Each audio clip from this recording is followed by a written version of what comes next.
I mean, tonight it's just kind of crazy how all this stuff works out. But anyway, um, no, we won one side of the mic and not the other side. Yeah, I've seen that too. Anyway, tonight's guest is Sky McKinnon. Sky, are you ready to win? You pumped up, man? You ready to kick some butt uh, Absolutely. or so? I mean, I know you've heard about some of the stuff that goes on over there. And Jimmy, what do you mean? No, really, it's like a whirlwind when you get there. I mean, it's you get checked into your room. I think they give you the first day to kind of get comfortable, and then bam, it's like it's like Emerald when he cooks. Bam!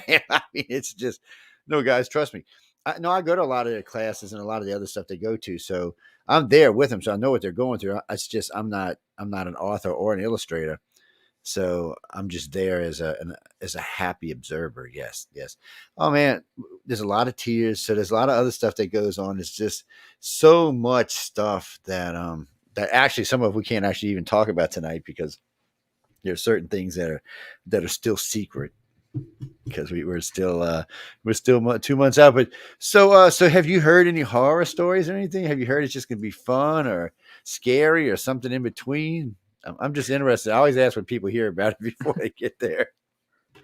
Oh man, now I haven't heard any horror stories, and depending on like your ability to think on your feet, I mean, I've heard some of the projects that have you working on there, like you get prompts, you got to turn around, do work 24 hours, Yep. really nitty gritty business stuff. So if you're not used to that, I could see that being stressful. But horror stories, no, I Yeah. wouldn't. I wouldn't say I've heard that. Just a lot of excitement, a lot of love from everyone who's been there, who's had the privilege of coming back around to get more involved in the contest and author services.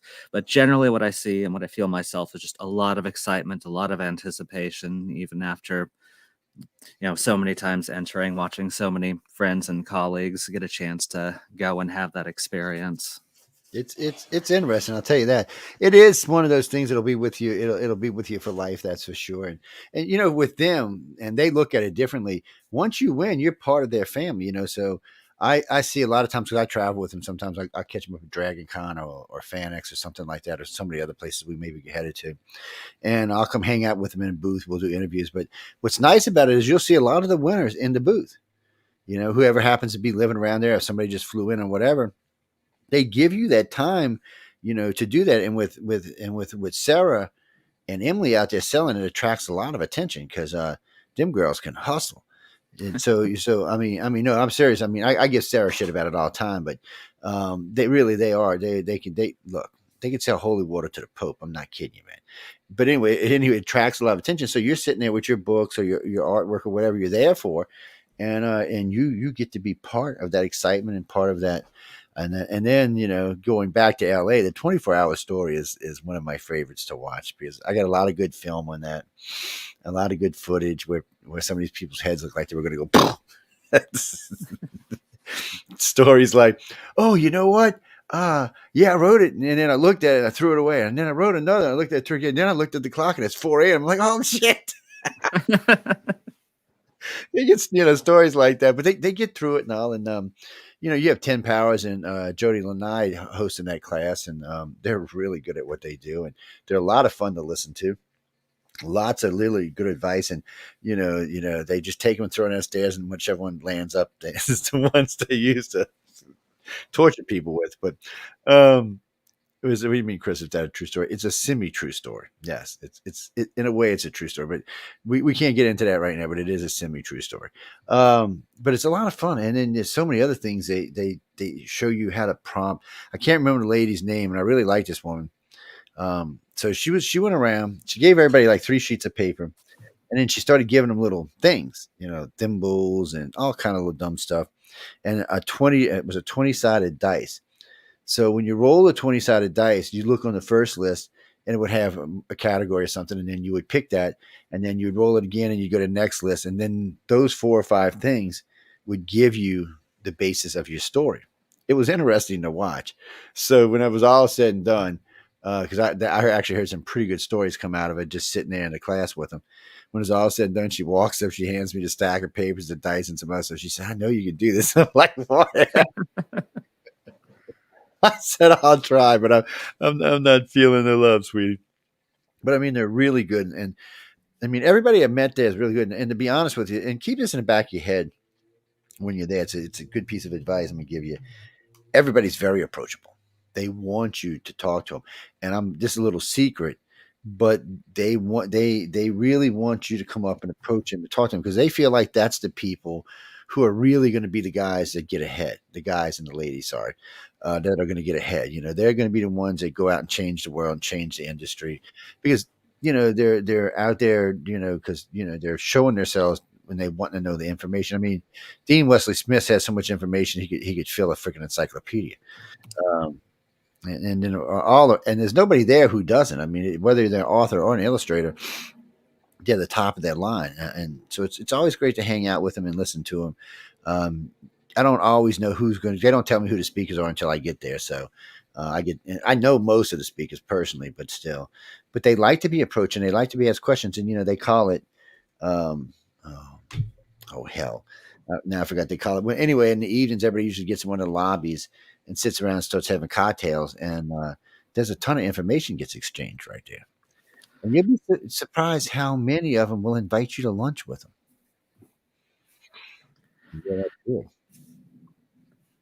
Yeah, that is one of the big things I've heard over and over again from past winners is just the generosity, the friendliness, just the welcomeness of that community once you get there to the workshop. I think what you were referring to, I've heard as a BarCon. I don't know if that's the Yeah, official term, that's official name, BarCon. That's what it is. That's actually what it is. For some reason, it was just out of my brain, but and they do. Everybody will sit around and chat, and everybody's very approachable, very nice. You get a lot of good stories. You'll get a lot of good information, a lot of tidbits of stuff that because they're going to teach you a lot in the class, but when you're just sitting around snacking and drinking, whether it's Coke or booze, everybody's looser, everybody's more relaxed. So everybody's just asking, and it'll get a little bit more personal and stuff will come out. And it really helps the people who are winning to really understand what they're going to be going through if they really want to be successful in the future. And it's a good basis to jump your ass out into the world and do it. Because I know a lot of the authors coming in are already working and trying to get in certain places on there. So uh, I was just getting ready to ask him the name of the story. Chris, just calm down, man. Damn. Anyway, Sky, what's the name of your story? Since Chris is about to jump out of the page over here to ask you. Um, Yeah, the name of the story I have comic in the anthology is "The Edge of Where My Light Is Cast." this is gonna be interesting. Now I know. Just give me a little tidbit because I don't want to give it away. One, because I'm going to read it myself. So, it's but just it's I know it's hard to give a tidbit on these short stories, but just a little tidbit to kind of let people know what it is, so y'all can jump around and read whatever story you want first. People, I'm just telling y'all, you don't have to read them in order. It's not what you have to do. But just give me a little tidbit. I'm gonna shut up and let you go ahead and figure this out. Yeah, so just a little bit of a teaser. This is a story told from the perspective of a simulated house cat, and really the first mystery you jump in with is they are suddenly aware that their owner, this person that they have a very close bond with, is missing. They haven't been home for a few days, and really getting into that mentality of something is wrong. They need to find this person. They need to solve that mystery, and it's a very, I guess, down to earth story, despite being this fantastic, this sort of perspective of a digital persona and kind of investigating that. But it was just a lot of fun to get into that character, lot of fun to play with, and I hope people really enjoy both figuring out that mystery and just a lot of the philosophical underpinnings of that. Well, see, that sounds interesting. I got some. What is that, Genie? Well, I know. You're not going to know till the book gets out. No, I get an advanced copy so I can read it before I get there. Usually, it'll come in a week or two, and then I'll read it, and then I'll read it on a plane coming in. Yes, I like to read it on a plane. Well, that's what I'm saying. Once you read it the first time, it's easy to read it in a couple hours. Even though, well, that's them back there. Well, 40 is not back there, but this is 31, 36, 32, 33, 30, 36. What is that? 37 over there, 38. That's actually one of the stories from last year made into a novel right there. He's going to be on the show in a couple of weeks. David Hankins. It's the death of a taxman. It's a good story. It was an interesting story. So, and that's another thing. As we're going along, we tell people all the time, you know, when you go into books or when you get books, when they come back as guests, we put them up there and they stay up there until it gets too full and we have to move them to another book. You know, put up another book. Matter of fact, Wolf Moon's Super Secrets sitting right here in front of me on how to write a good book, a howling good story. So, you know, they're you know, these kind of things are really good for y'all. It's just a plus way to sell things. And you know, Bob the alien back here likes to read, so he keeps stacking up books. It's one of those. So, when did they say you were arriving? Was it like Saturday or something? Or I know it's different. I'm always curious though. Yeah, we're, I believe, coming in Friday night, getting some time to settle in, and then things will kick off on that Saturday, if I'm Yeah, remembering my release correctly. yeah, no, you're probably right because the gala is one day early this year.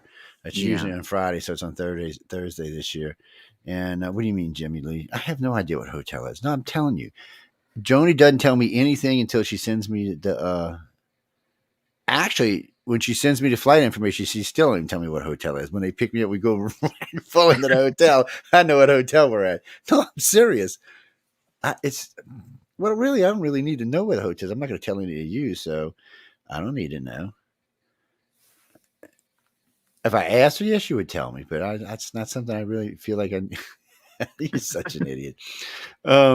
No, you can't. Now you might get to meet Sky, like if he shows up at one of the Dragon Cons or one of the places like that. But the Writers of the Future event is a closed event. It's for winners, press, and judges, and of course, author services people. Author service people are great. I don't know how many of you have got to meet yet, Sky, but they're a great group over there. They're just plus. They've got a great cappuccino machine there too. Sorry. Oh. I love this thing. This is one of those big gold monstrosity ones. Looks like you have to have a PhD to work this thing. Oh man, I got a picture of it somewhere. It's a great. No, it makes a great cup of coffee. I mean, great cappuccino. I ate last 3 times I went. I got some. I went over and talked the other Joni, into making me some. But see, there's lots of good stuff like that. You'll get to visit, you know, all of that stuff over there, and you'll get to see how all of it's set up. It's just an interesting thing, and then you know they sneak in tours and stuff. Last year they went to the tar pits and things like that. So like, you coming? I'm like, no, I got other things I'm doing. Thank you. I really, you know, I could care less about dead dinosaurs. I ain't gonna lie to you about it. It's just one of those things. So I mean, so you got to talk to Joni, right? That's who called and told you and said, hey, you just won. Yeah, that is one of the best experiences. I think it's really that second phone call, because about a decade ago I got to be a finalist, got to talk to her a little bit, but once you've started entering the contest, I mean, Joni she's very busy. She does a lot of good work, but she also really goes out of her way to build a professional relationship, a friendly relationship with the writers in the contest, even if they haven't hit that winning finalist streak yet. She's a member of the community, and it's just been wonderful. She's just a lot of fun, and she is a whirlwind. I'm not gonna lie to you, but she's a lot of fun. She's nonstop. When I see her, it's like she's great because she'll. What I like about her is because I'm press. You know, I'm there. I'm friends with a lot of them now because I've been there. This will be my 4th year, 5th group, 4th year, and so I'm actually friends with quite a few of them now. But she'll go out of her way. She'll come swinging by. Everything's good. You need anything? Everything's great. You need anything? Room's okay. Food's good. Everything's good. Everything's working right. I'm like, yeah, Joni, cool. She's like, okay. And then she always gives me a great seat at the gala. You know, so I mean, it's front row, first stage to the left. That's always a great place. She just makes sure. I don't even know how she does it, to be honest with you, because there's so many of us. It's, you know, it's not just the winners. It's the judges. It's the other people. It's people like me. And somehow or another, she keeps up with all of them. You know, or like in the morning, I'll see her. I'll be having breakfast with John. She'll whiz by. Good. Okay, see you later. She's gone, man. It's like, what the hell just came by? But Emily's the same way. Once they start working on putting the gala together, she's just you only see her late at night when they're coming back or early in the morning. She's another whirlwind. She's like, John and we just goof off and walk around and talk with people. No, I'm just kidding. John stays busy too. No, John's the big boss, Chris. He's the president of Galaxy Press. Yes, he's the big boss, and he's want to make sure everything goes on over there. No, I'm media. That's what I'm there for. I'm considered friendly media. That's why I'm there. And at the very end of the lecture, at the very end of the thing, I give a little lecture about an hour and a half long about really how to deal with people like me, or how to deal with people like me when I'm in a bad mood would be a better way of saying it. Because you never know what kind of jackass you get called in a press, and they might have read your story or just looked at your cover and decided whatever. And I tell people, call them out. I said, if you get with a host and they're giving you crap, and they've told you read they read your story, I'd ask them questions about it. I would too. I'd be like, oh, well, when the character did this, how'd you like what happened next? And they're like, duh. You got them. They have to be nice after that because they look like a moron. I mean, this is easy ways to get them. It is. So, man, coming in Friday, going to be out there hanging out, getting ready. So I always ask this question, how many times? 5, 6, 10, 20, 50? Because it's just this thing about winning varies a lot from people. Yeah. Okay, I've gotten this question a lot, and yeah, well, 14 seems to be the average, but still, go ahead. I'm sorry. Yeah, no. For me, I lost track because I started entering this contest, and when I was like 18 around, and that's been more time than I'm willing to admit. But over the course of 20 years, you enter sometimes every quarter, and then life gets busy. You take a break. For me, it's got to be somewhere over 30. I know there's a lot of folks who will track like their exact records, and I think that's really cool. But yeah, I'd say for me, it's been over 30. Well, you're in good company with 30. I talked to quite a few, almost 30. It was very few under 10. There was a couple of one-timers, which, wow, I'm like, wow, really? There's more first timers with the illustrators than there is with the authors, though. Yeah. But a lot of the authors, when I asked, it was between like 12 and 20 or 22. But then a lot of and I shouldn't say it like this, I hope nobody's listening, but a lot of the really good stories seem to have come from some of the ones that took a little longer to get in. I know Preston Dennett, I think, took 49 times to get in. There's a couple others that were 35, 36, 37, 38, 39, and all of them had really good stories. So I don't think it really matters. I think it's just the luck of the draw, because it's also the competition that year. It's not just how good your story is. It's also how good those other 12 people ahead of you one is. So it's tough. And I mean, they got honorable mention and a couple other things that they give. And I like the fact that they're willing to tell you, hey, if you'd have done this, you might have had a better chance. Yeah.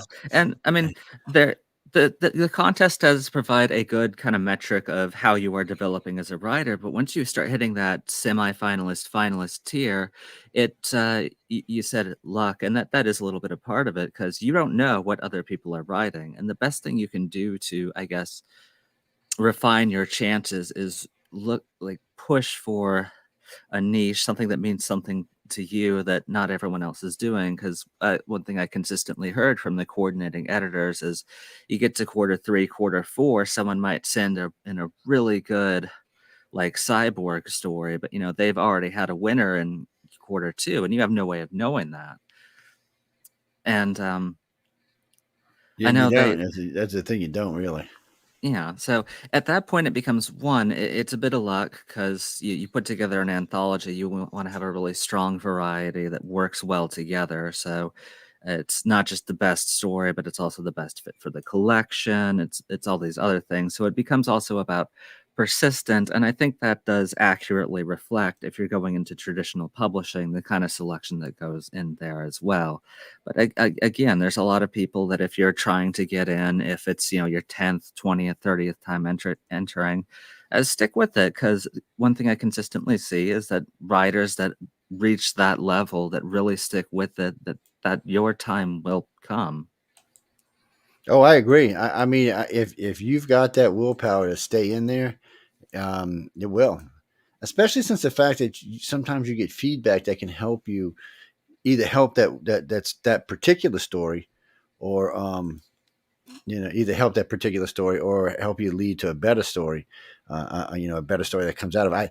It's when I talk to everybody, it's strange because you'll hear, oh, I got honorable mention, but I got some advice with it, or I got this, and I got some advice that would help me. And sometimes it'll even go into what the advice was, and you know what? Of course, it must have all been good because they're all winners now, you know, or I wouldn't be talking to them. So it does work out. It is a little strange though, to watch, but still, and it does take it and you know, and now I'm going to ask you this, but I mean, I know it takes a certain amount of willpower because you know rejections are still rejections, whether it's from Writers of the Future or anybody else that you're sending to. You know, I always ask the host, how do you do with it? You got an outlet for that? You go out and kick the dog or something, go jogging, or just I don't know. I know a lot of people do it with different ways, and some people doesn't even bother. So, are you one of the ones you can write and say, "Oh well, I didn't get it," and say, "I'll just try better next time." Yeah, I would say when I was younger, those first two rejections really hurt. I would take them really personally, and I'd have a lot of identification and investment in that story. And it is one of those things you grow a thicker skin for over time. Me, nothing in particular I did to cope with it. Just spend time with friends and loved ones, pursue other things I'm interested in, and then get back to it. I think in terms of overall willpower for me, uh, the writing and the storytelling comes before the publishing. I That is how I Mm-hmm. find Okay. joy in life. That is how I express myself. So even if honestly I hit a point where I was like, okay, this I'm never going to win this contest. I'm probably never going to be traditionally published, but because the writing was there for me, I just kept doing it, and it was really surprising and a really pleasant surprise to get that call from Joni. Yeah, well, I mean, it's. I tell people all the time you have to apply yourself, and if you're steadily doing it, and you're paying attention to the advice, and you're really watching what you're doing, eventually you're going to get there. I mean, and again, you know, it does have a lot to do with competition because there is a lot of competition. A lot of people submit. One of the reasons that they brought me on board was to help them to bring in more overseas because we have a huge overseas audience. To help them to bring in more overseas people, and there's quite a few more now these years. And so I mean, it's some. I mean, it's not even like you're competing with the freaking world. So the fact that you won is a damn good thing. I mean, I think this contest is currently at least in 140 countries.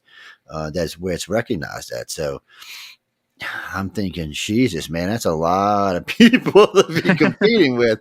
But yet, you know, you're still there. I mean, I know one of the best pieces of advice I ever heard any of them give.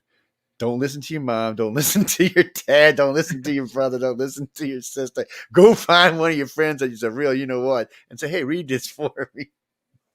And I can understand that, you know, because when I first got into radio and I do stuff and I'd send it to my mom. My mom said, you plan on doing this for a living? I said, no, I got a construction company. She's like, you're going to do this? Joe, it's horrible, man. I'm like, Mom, really? She's no, it's horrible. I said, so I'd get on there and I'm like, you know, my mom says it's horrible. I had about 100,000 followers back then. And I was like, something's not right. Maybe I need to get some other advice. But I mean, it's one of those things. But Sky, I mean, tell me, you got anything you're getting ready to work on? You can try publishing some other stuff, or before I let you get out of here. Oh yeah, I've got a novel in the works that I'm revising right now, hoping to get in the young adult scene. I grew up reading Redwall, Watership Down, a lot of stuff in that family, so I would love to get a chance to kind of continue that myself. That was a big part of my childhood, and just seeing those stories to continue to develop. I'm also hoping to, if everything goes well, start up a free kind of online web series that's got, if you like the story in the anthology, because it's got the perspective from, I mean, it is kind of an AI, but also from a cat. I'm working on a series of small town kind of cozy mysteries that I'm hoping to get launched. So I will release more of that when I'm able to. Well, let's see. That kind of stuff actually sounds fun. You know what? I love hanging out with all of y'all because I've always been told because one of the other organizations I'm associated with does a lot of research and they've been bugging me for I don't know 2 decades to write a book. So hanging out with y'all and listening to you on the radio and then getting to talk with all of the judges, I may actually get one done. I got 67,000 words written, so I pity the fool who has to edit. but but if you can do that work, that is so much of it is the Which discipline to do that work. it is, but you know what? And I'll be honest about this before we bring Tyler on. It mostly happens when I'm out there with them. When I'm here, it's a lot harder because there's so much. Like I'm in studio right now. It's just always so much going on here. And this studio I'm in right now is actually in the house, so there's always something going on here. And I had a construction company day, so my life it gets hectic. When I'm there, I'm just there for that. So in the evenings, after I get through with all the interviews, like midnight, 1 o'clock in the morning, I'll just sit there at the desk and it just flows. And I guess if I could find that kind of peace around here, I could do it. But it's just I've tried, man. I can't. It's just too hard to do here. But I guess I need more of a focus in a regular writer or a professional writer or someone who does this. My brain just cannot focus in when there's all kind of other BS going on around me. But I've watched a good friend of mine. He's a professional writer. He writes 9 to 5, by the way. He's got 168 books now. And that's what he does. He gets up in the morning. Now he's got his own office, but you'll hear the dogs barking, the kids playing, shit going on. He's still. I went over to visit him when I'm talking to him. He's, yeah, Jay, how you been? He's typing away while he's talking to. I said, dude, you sure you're not typing our conversation? He said, no, I'm good. I said, how can you? He said, don't worry about it. I'm fine. What the hell ever, man?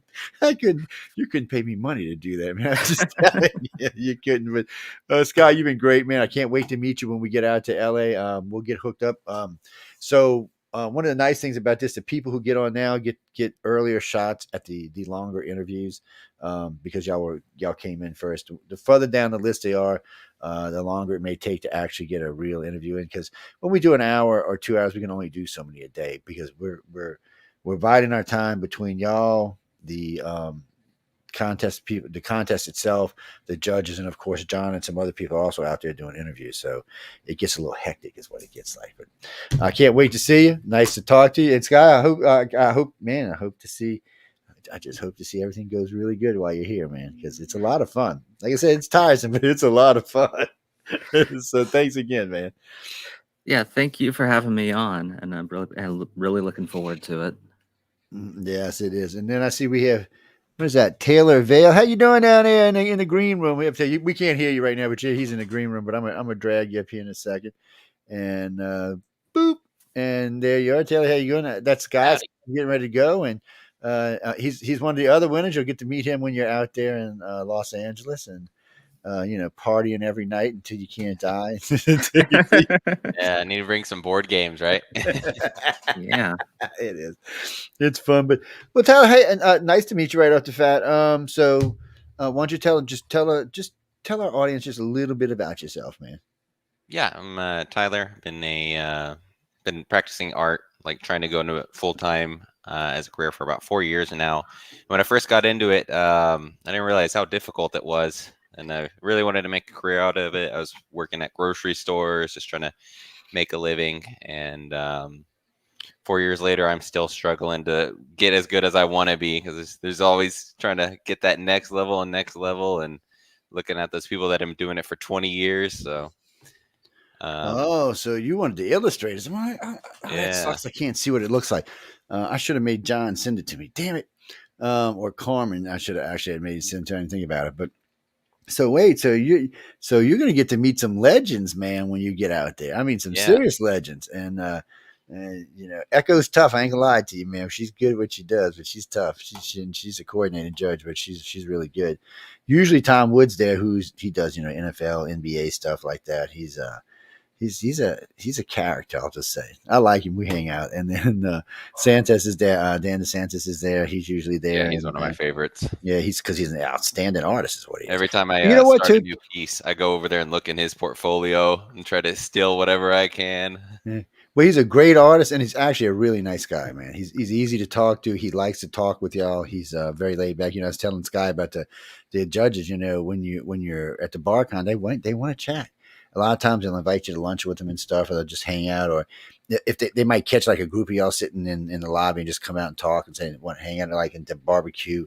They'll all be out there chatting with everybody. It's a very laid back atmosphere for as intense it is, because it's actually quite intense, but it's also in a way it's kind of laid back in the same stroke. But everybody there is all get the same goals to better themselves and come out of this. They're already a winner.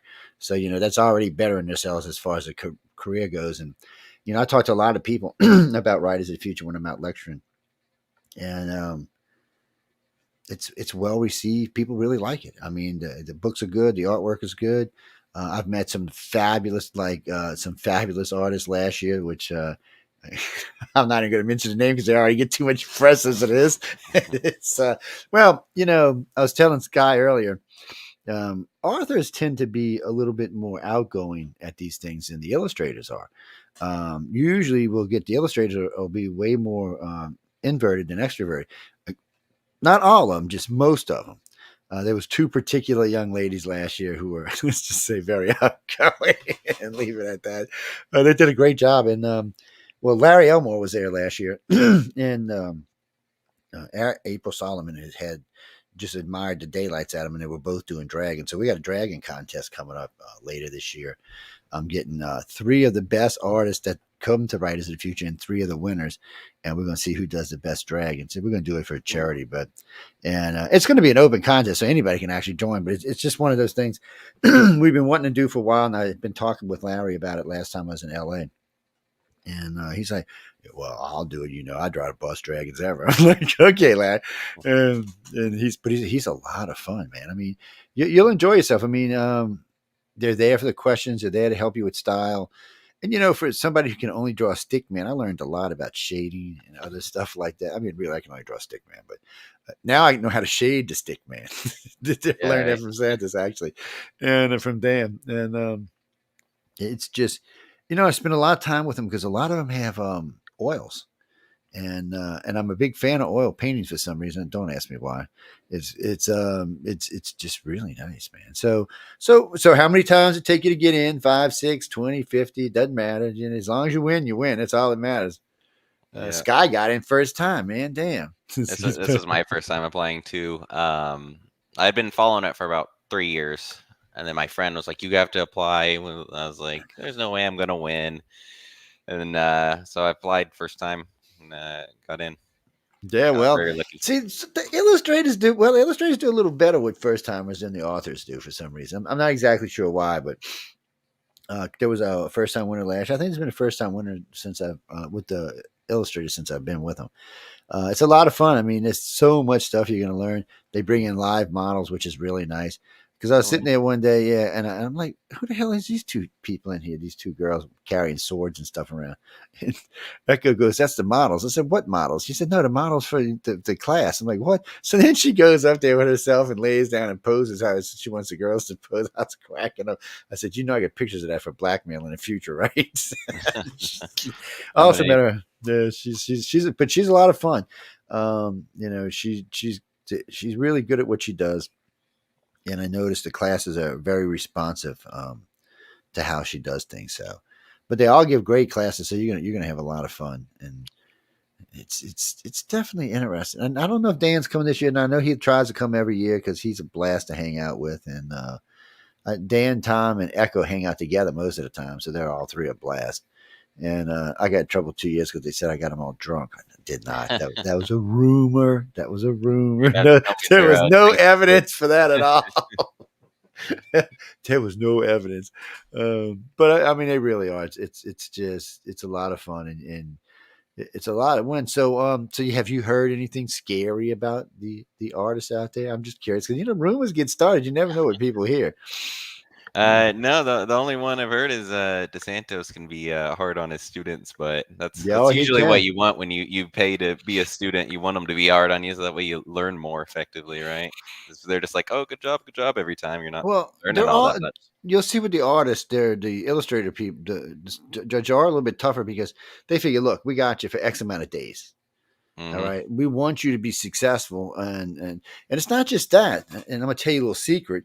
Sometimes the artists hire some of the winners to come to work with them. If somebody's behind on projects or if for some reason they like a particular individual, they'll put them to work. And I've seen them do it several times now, which I've actually been quite impressed with that they've got it. And I know too, now the gaming companies are looking for more illustrators because they just need more. But now, since they're going to be introducing AI into this, the gaming companies have decided that we're going to keep all of our illustrators and hire more to oversee what AI does. So they're going to get all their illustrators together and do the design, and then they're going to turn it over to AI and let AI mass produce it. But they still want their illustrators babysitting it to make sure it's exactly what the company wants.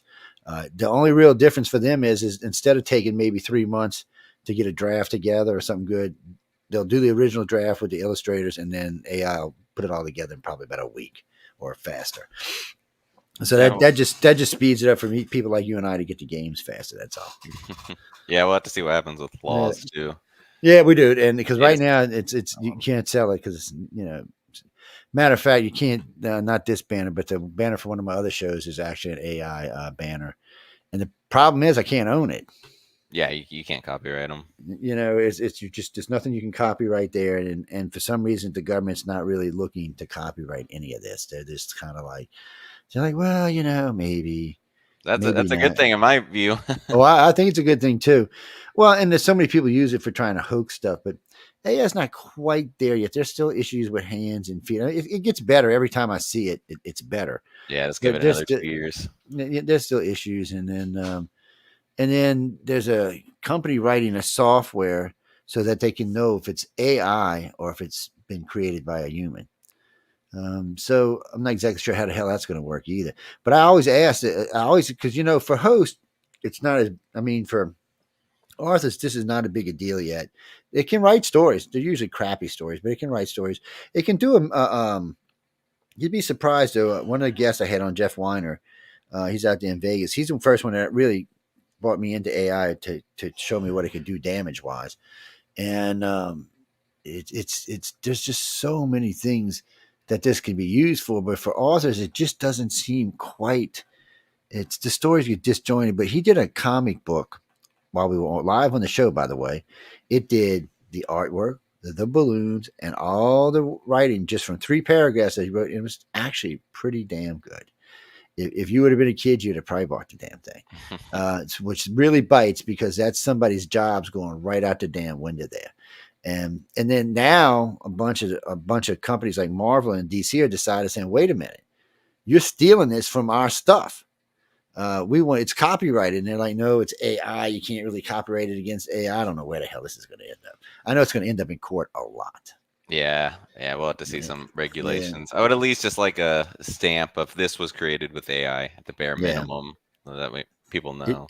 It should have to be included in the software, that some kind of watermark or something that shows that, hey, this is AI. Yeah. That, and for contests like this, eventually they're going to have to do something like that anyway, because, we've already had people try to get in with AI art. Yeah. It's one of them things. What is that, Philip?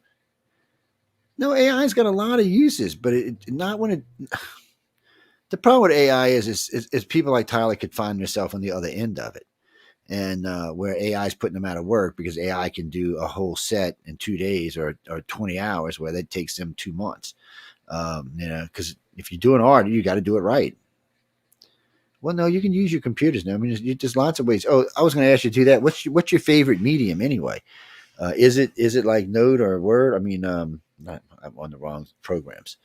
Do you prefer to use a book, a brush, or a program? I usually use Photoshop as my go-to. It's quicker and less messy than all the oils. I also have sketchbooks everywhere. Yeah. Well, no, whenever I can. But usually Photoshop is the one I go with, and a lot of painting. I favor the more like Magic the Gathering, old school Dungeons and Dragons. Whenever I get commissions, a lot of them are for Dungeons and Dragons characters. I've been playing since I was a kid. Well, you'll definitely love Larry then. Yeah. He's Mr. Dungeons and Dragons. Jesus. I don't know how much of that stuff he did. He did a lot of it, man. Bring one of my old editions, but someone was working it. Get a sign. Yeah, get a sign because he's great. He usually comes. He's insane, is what he is. But the man's at least 10 years older than I am. I'm pretty damn old, and he just never stops. He can talk circles around me, which is amazing. We sat up, me and him. It was Tom Wood, Larry Elmore, myself, and one of the winners. And I don't know, till like 3 o'clock. No, I'm sorry, about 7 o'clock, 8 o'clock the next morning. and all of us had things we had to do that morning. So there was no going to sleep. There was go take a shower, go have breakfast, and go to work. Is basically what it was. I think he had like a class at 9, and then Tom had one at 10. I had 2 meetings at 8 and another one at 9. I was at 10. I mean, I was like, this is ridiculous, man. But it is a lot of fun, and there was so much information swapped. See, stuff like that is gold because so much stuff was swapped in those conversations, things that you're not even going to hear in the classes. This was just, more personal, how we got to hear why we did it this way, why we chose these kind of models, and just stuff that just don't quite make it all the way into the classroom. But there's always so much more material that does. And yes, both Echo and Dan can be a little tough on this. But like I said, they've got you for a week. They want to take advantage of it. What do you mean, Mike? Oh yeah, Mike. Yeah. Oh yeah. Echo is the one we had. She's got a line of what we call naughty oils. No, that was her. Yeah, they were still up. Those interviews are up. We use them. We use YouTube for storage these days. We don't really try to make anything over there anymore. But we have 2 YouTube accounts we keep for storage for all of our videos. But yeah, that's still over there. You can find it. Just type in. I think she was on News on the Flip Side on. Or just type in Echo Chernick because her name's going to be in the title. Yeah. Or there's one with her, Tom, and Larry, which is hilariously funny. I gave him the snowball mic and let him pass it around. Just that alone was worth watching, man. What do you mean? Randy Quill wants to know how old you are for some strange reason. He didn't give me a reason why. Which he looks about 28 to me, maybe 30. Bingo, 28. See, good, yeah. Why, you looking for a husband or something? What the hell's going on here with all these questions? Get out of here, y'all. Y'all are strange some weeks. Well, no. So Shannon's right in. Shannon's actually a professional artist these days. I've been knowing her for a while. She started out drawing stupid. I'm not even going to say it was back when we were kids, and now she draws multi-million-dollar drawings. She just wants to know, how did you feel when Joni called you? Because she actually knows Joni. Yeah, I was definitely excited. I was out trying to visit some family. I live in Texas, so we have to drive in the middle of nowhere when I'm visiting some family. And she told me I was really excited. I didn't even know quite all the details. I didn't know they fly you out and put you up, and then you stay with art directors and all that. So she was explaining all these details, and I was getting more and more excited. And then my phone suddenly cut out, and I had lost service, so I had to email her and then just wait like 30 minutes to get service again. So I was all nervous about that, but it all worked out. I was able to call her back. Oh yeah, she's like I was telling Sky, she's a whirlwind, man. She just doesn't stop. I don't know how she does what she does, but she keeps track of everybody that's going on and knows everything that's going on. I was like, and still, man, just stop around and check on me for whatever reason. She feels the need to check on me. I'm like, last time I said, I'm a grown ass man, right, Johnny? She's like, no, I got to check on you. I'm like, no, you're good. I'm not going anywhere, but you take good care of me. And so it's great. So, you're going to get up there. You'll see Sky up there walking up on the thing. They do have a dress rehearsal, a rehearsal, which is nice. Because a lot of people ask me, oh my God, we just got to walk on a stage and say our thing. I said, no, there's a rehearsal. It's the day before there's a rehearsal. So you can go up and, get a feel of how it's going to feel on the stage. Because they have 3 monitors up there if you wanted to read. But most people write their own stuff. And some of them are really good. Some of them are short and sweet. Some of them are like, oh my God, what the hell am I doing up here? I'm going to have to start YouTube and best speeches. And well, you know what? The gala events are available. You can go watch them. You can just fast forward. Oh, yeah. And there was a lot of different ideas. A lot of it was funny as hell. A lot of it was kind of serious, but and then a lot of people have their families with them when they come out there. And when you get to the gala event, it's a Hollywood gala. There's going to be movie stars there and other people there, and politicians there. And like last year, I met the general in charge of Space Command, who's a very interesting fellow. Met some other things. Met the guy who replaced Johnny Depp on Jump Street 21 and his wife. They were very. He looks just like Johnny, by the way, but very, very nice people. Met a few other stars. Met a bunch of daytime stars. I'm like, get away from me, people. Daytime stars, back. No, just kidding. There's just a lot of people attend. It's a big thing. It's a Hollywood event. It's what it is, and you'll have a lot of fun. There's lights all over, press everywhere. There's a lot of press there, but you know what? It's all friendly press. They only allow friendly press to attend the events. Awesome. So Very, you don't very have to exciting. yeah, you don't have to worry about anybody jumping you. And there's somebody out there, little cute people out there walking around handing you food while you're waiting to get inside and stuff. And they give you what is it, salmon and filet when they get you inside. So they take good care of you. It's fun. What do you mean, Christopher? I don't think they serve booze at the gala now. I think it's alcohol free. Yeah, I'm pretty sure it is. They don't want anybody passing out on the stage. That's all. After parties, though, maybe. Now they got some wicked after parties, which that might be not supposed to be talked about, but still. What do you mean? Did I sponsor? First year I did, because the first year I went, there was dual sets, so instead of being 24 people there was 48. So there was a lot, and I was only there for 5 days, or 4.5 days actually. So there was just a lot of stuff to get done, and for some reason, a bunch of us ended up in my suite, and we had a party, and then we just ended up taking the whole party downstairs into one of the big rooms where we weren't supposed to be. And then last year they had a huge one. I mean, there were like half the winners were in there partying down. Yeah, it's fun. You drink.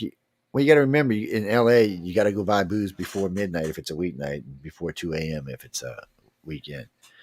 Yes. Yeah, I forgot about that the first year I was out there. I'm like, where the alcohol at? Oh, there's a good video of myself and Tom and carrying Echo down the street with her broken foot. That shit's hilariously funny.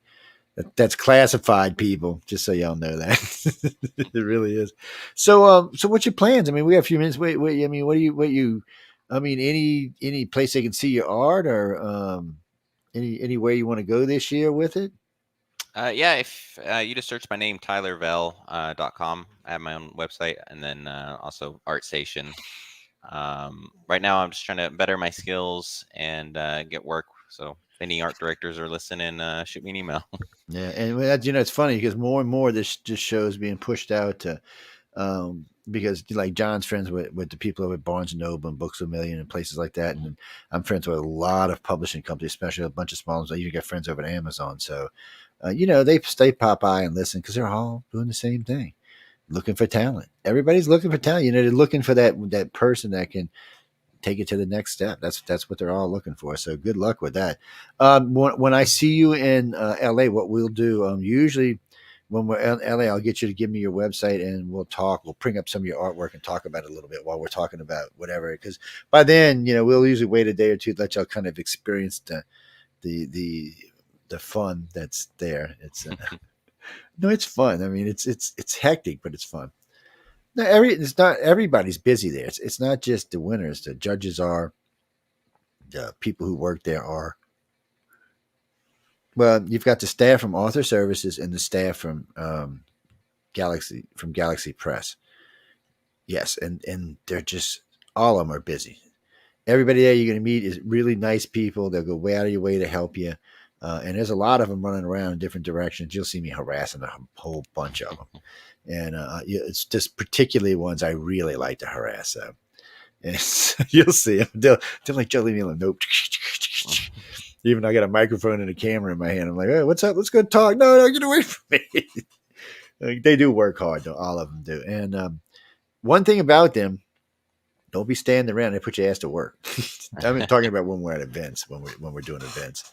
What is that, Pete? One question, because we got to get our next guest. What's up? Oh, okay. So Pete just wants to know what was it that made you think that you could be an artist? Did you like mommy and daddy tell you it was good, or did one of your friends do, like a girlfriend or boyfriend?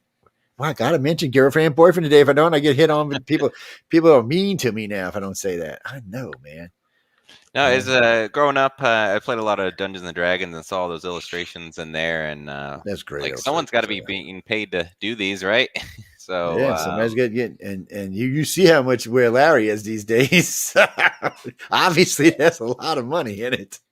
Yeah, and then I was just getting normal jobs, working at grocery stores, and I was like, I don't want to do this. I'm gonna start branching out, try to make a real career out of this. So started just drawing and painting all the time and really getting into it, and figured there's so much illustration and design that's needed. And if you go on any website, it has to be made by someone, and That's right. so there's a lot of work I could actually do in there. And even though a lot of people are like, oh, if you become an artist, you're going to be starving the whole time, I'm like, maybe. You may starve for a little while, but the truth of the matter is, if you're decent, you're not going to starve. That's really what it comes down to. It's really finding that first break that can bring you over to where you need to be. But for the most part, if you're good at what you do, you're not going to be a starving artist. You're going to actually probably end up being a wealthy artist.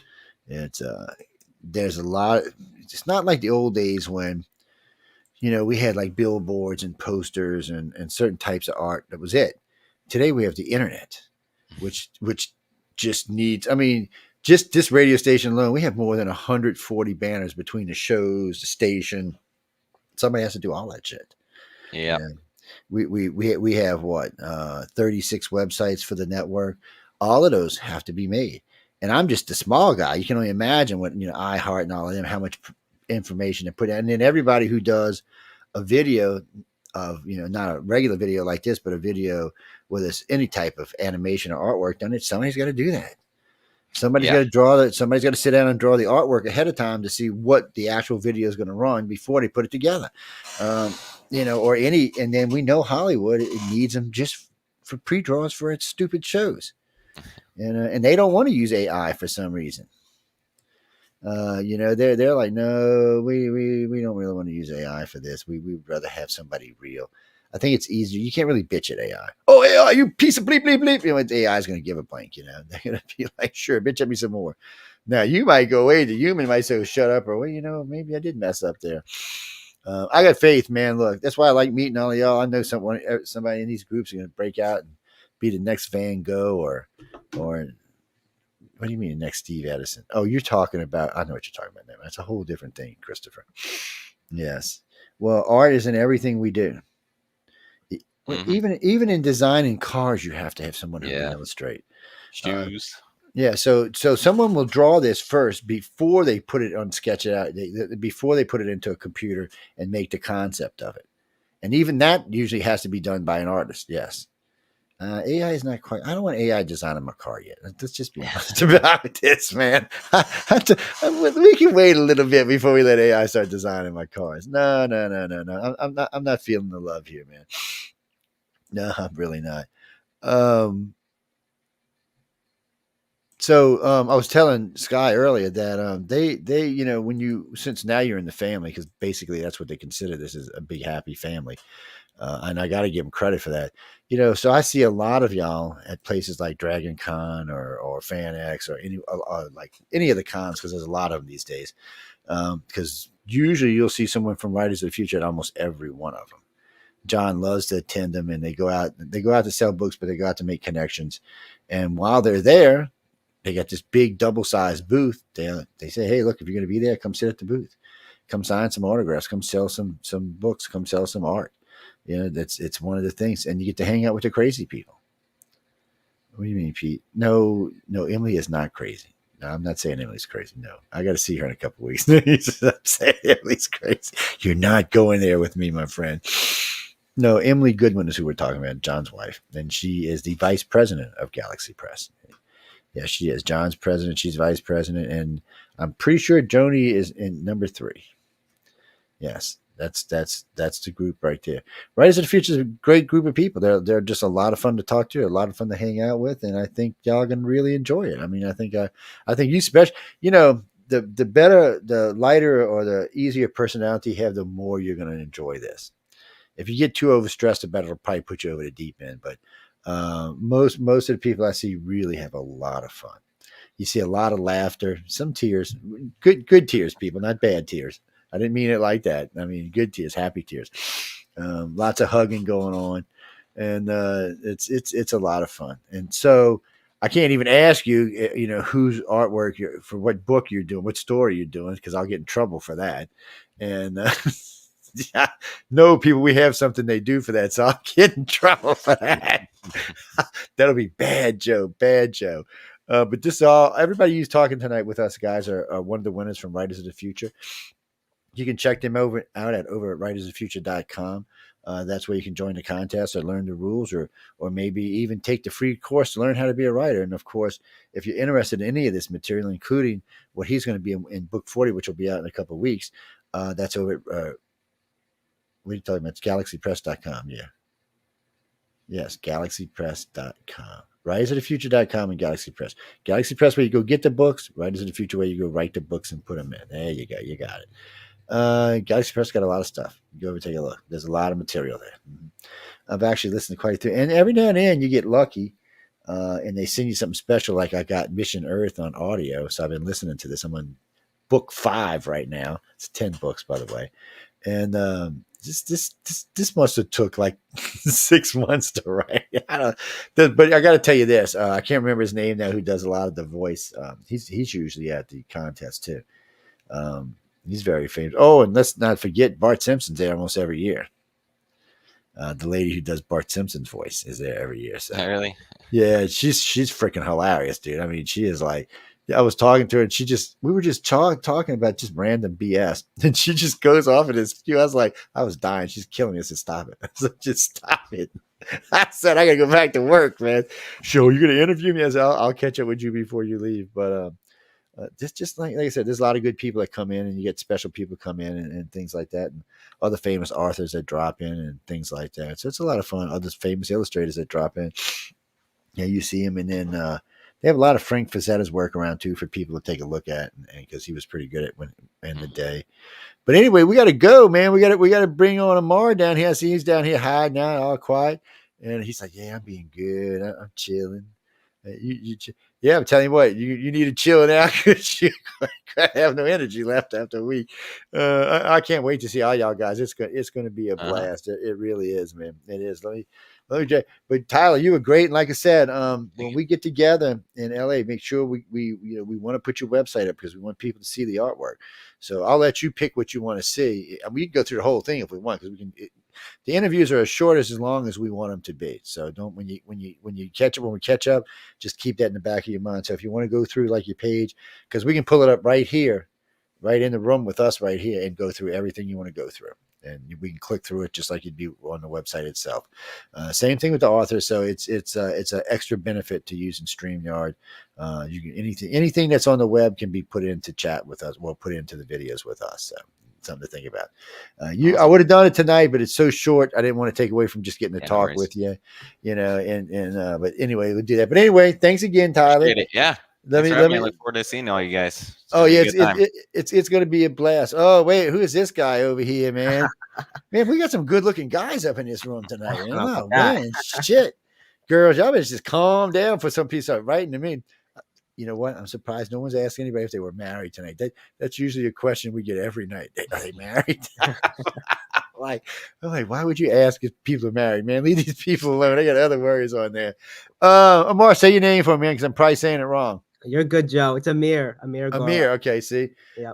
Wait. Say the last one again, because I always like to know names. Amir Agoora. Yeah. Agoora. Well, I got that one right then. Okay. Amir Agoora. I just got the first one wrong. Amir, man. So you hear author? You're a writer. Yeah, I'm a writer. Oh, you're a writer, huh? Yeah. So I wonder if you know. Yeah. So we can't. I was picking on Taylor a minute because we can't find out whose artwork's going with whose books yet. We have to wait till the whatchamacallit for that, and then I don't want to get in trouble with the boss. She'll become smacking me. So man, first off, title of the story. It's called Dakota, like Dakota. But this ought to be interesting. Yeah. So now I know you. All you can give me is a tidbit because I'm gonna actually read it myself. So, but for everybody else that's listening, we want to make sure to go out and buy it. So we just leave it tiny as you can get without giving anything good away. Gotcha. Leave them wanting more. It's a story set in 1901. It's about a young Native American boy who gets selected by Teddy Roosevelt to hunt down an ancient creature in the woods. It's about this is gonna be fun. Yeah, something I really wanted to write. Just something. With themes that I find important, but also just fun. Something that I want to read myself. Yeah, well, it sounds like it's going to be fun. I mean, it's I like stories along like that. There was a story I don't want to see similar last year, but it was where she wrote her family were monster hunters and she was hiding a monster in the closet. Nice. I was like, wait a minute, man. But some of these stories stand out. So I mean, yours already sounds like it is because of the way it's set up. They'll send me this. I'll get volume 40 probably in about a month, and then I'll read the whole volume. And then flying in an airplane, I usually read it again. Nice. That way I'm not bored out of my brain on an airplane for 4 hours or 3.5 hours, however long it is. And that way it's also fresh in my mind when I see y'all. That's I can go in there and I can get a little bit more in depth, because even then we'll flirt around a little bit more about what's in the book, but we'll only go still so far, because we do want people to go out and buy the book and get all 12 stories or more. Sometimes it's 14 stories. So how many other stories they get out of there, but it's a book 40 anniversary one, man. So you won on the anniversary. That's pretty good. You and Sky both. I mean, and Tyler, that's all an anniversary one. So I know they were being particular picky this year too. I'm not supposed to say that, but really. And so how many times? 1, 5, 10, 20, 30? How many times did it take to win? Very lucky. First try, I got it. Oh man, that's 2 of y'all in here tonight. First tries. Oh man, that was just dumb luck, and I take it. Sometimes you win the lottery. You got to keep. Oh yeah. Oh yeah, you got to take it. I mean, authors don't get number ones as near as many times as illustrators do, but still, man, thumbs up, congratulations. That's tough. It's well, I've talked to people who have won first and all the way up to I think the longest is 49 attempts or 50 attempts. Wow. I find most of them, for authors, it's usually somewhere between like 14 and 20, but they do get up in the 30s and stuff like that. And it really has to do with, how busy you are, how much competition there are in a particular year. You never know how many people are going to come in and how many people are going to present that year. And I know they've been increasing steady. I've been with them a while, and I know since I've been with them, they've been increasing quite a lot. Yeah. And there's a lot more people coming in from overseas and winning and stuff like this. One of the reasons I joined them in the first place, because we have such a large overseas audience. It just gives more people a shot to get in, Yeah, I love that. I love getting those weird stories from all those places. Get something new. It really keeps the genre excited. Well, it helps, it does. It keeps it exciting, and because it's hard for everyday Americans to understand it. Not everyone thinks like an American does, or a Canadian, or anybody for that matter. So it's just nice to hear fresh stories, different kind of ideas taken from a different point of view. They're just a lot of good stories that come out that way, and I enjoy them. And it's just one of the things I enjoy, because it's different. What's that, Pete? Well, no, I have an international audience. Yeah, I have actually quite a lot. This show has about 600,000 listeners, but my other shows, like News on the Flip Side, has 3.3 million. I think UFO on the Cover is around 4 million now. It's amazing. It's UFO on the Cover is 30 years old. It's been around. It's syndicated in like 40 AM and FM stations. It's been around for a while, so it's fairly popular. And these days, since the topic's so popular with the government, it's probably picked up another 1 million listeners just because of that. But and we sometimes bring authors on there if a story kind of fits in with some of the stuff we're talking about. We'll let someone come on and talk about their story or their book, or sometimes someone will come in with a new concept idea that they want to run by a sci-fi type audience. They'll come in and we'll let them do it. But the network's strange. We have all kind of shows on it. We have health shows and how to make your life better, and shows like these and other shows. Matter of fact, Writers of the Future, which is John Goodwin's show, will be actually moving to the opening show for this one. He's doing 1 million listeners over there right now. Wow. Yeah, he's doing good with that show. He's been with us about 2 years, about 3 years actually, but it still does well. I'm always proud to see him over there. I like to give him trouble though. I'm probably the only person that can talk to John like I do. Nobody. If I get fired for talking to a man like that, I give him trouble all the time. That's love, like, John. But I enjoy having breakfast with him when we're there. It's because we get to talk. We'll talk usually once or twice. We'll talk once a week usually, or maybe once every 2 weeks. But I like getting to see him face to face, have breakfast, because he always eats so healthy, and I'm such a pig. Like, man, give me some bacon. I need some sausage. He said, "You're gonna die." I said, "I'm already old, John. What the hell, man? Enjoy it. Yeah. Give me a break." How much longer you plan on keeping me on this planet? So I mean, so you got the call from Joni. I mean, you're sitting there, minding your own business. Phone rings and Joni picks up the phone. What do you think? You're like, oh shit, I didn't win, or did it? I mean, what was that? Did you feel the excitement? Because I know some people, it's like almost like an instinct for them. They know, oh my God, I won. They just see the number and they're thinking they won. I was the exact opposite. I saw author services and I was like, I'm someone spamming me. A friend from someone pranking me. I didn't even pick up. And I looked at the voicemail. I was like, that almost looks legitimate. And I called back just to see. My girlfriend's like, please call back. It must be real. I was like, I don't know. And I called back and I was shocked. Really? Yes. Because Joni, it's so funny because I pick on her when I'm down. I'll be like, so Joni, tell me about when you talk to these people, when you tell them they're winning. She's like, what do you mean? I said, well, the emotional state of the individual when they win. She's like, John, I don't know if I can, man. It gets kind of emotional. So I bet you it does. Oh, man. Joni's super kind. She's one of the kindest people I've met. And she goes, the first call is just to tell you you're a finalist. And she tells you, listen, doesn't mean you're going to win. I think it's 7 finalists and 3 are winners. Yeah. Right. And so she goes, even if you don't win, don't be down on yourself. It's such an honor just to get this far. And she's right, I think. So I was like, okay, I'm a finalist. I'm okay with being a finalist. It's my first try. I feel so blessed. And then I got the second call saying I won, and I was extra over the moon. Because Oh, I can imagine. And you're going to get to meet so many people. And the classes are great. I mean, there's so many famous authors there that have books or movies to their credits and things like that. And there's just a lot of nice people there. It amazes me how far out of the way they go, especially the staff. I mean, they work the hell out of them people. Really, I mean, author services and Galaxy Press. I mean, it's just nonstop.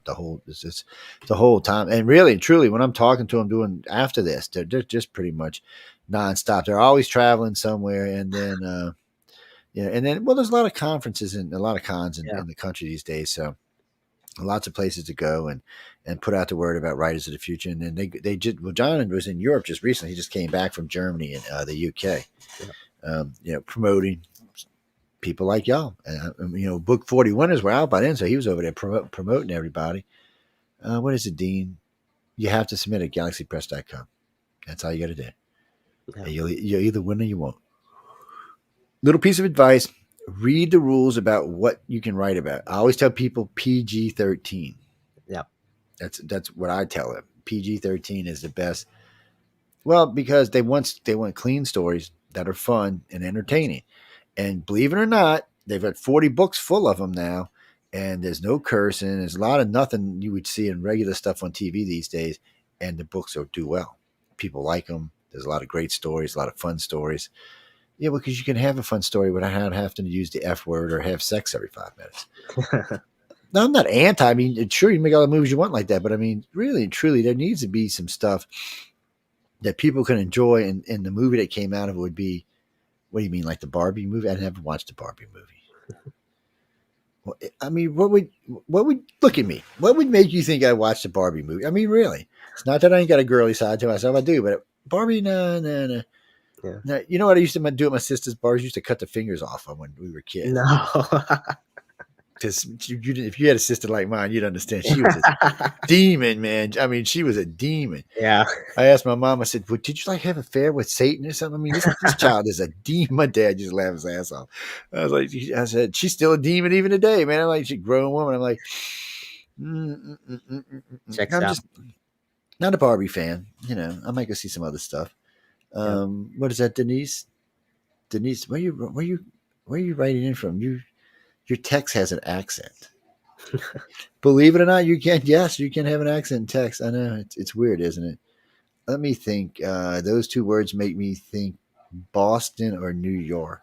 Boston. See, I knew it. Nice. So what are you doing, Miss Bostonian? What do you want? No, we're not talking politics. So what do you want? No, we're not talking politics. What do you want? That's Friday night. Yes, 9 to midnight. You can come in and cuss all the politicians you want, but not here. So what do you want? So see, you're not getting away with that. No, I'm not going to do that. What do you want? I don't care who's writing a book. He's not a legit author, and he may be a whatever one day, but he's not an author. You mean submit to here to be on an author? Submit to here to be on the show? ICAR@cox.net. ICAR@cox.net. Write to me there. Don't expect an answer for probably a week or 2 because I'm really busy and I get a lot of emails. Yes, I usually have somebody filter through most of the junk, but so always, where it says subject, always put in there, attention, Joe, looking for Arthur, looking to be on Arthur's Quill. That's all you got to do. And if you're good, I'll refer you to two of the other shows that do authors on the network. Yes. Well, we have hosts. Some of our hosts are actually authors. Yes, we have PhDs in the network, bachelors in the network, authors in the network, just a little bit of everything. What do you mean colors?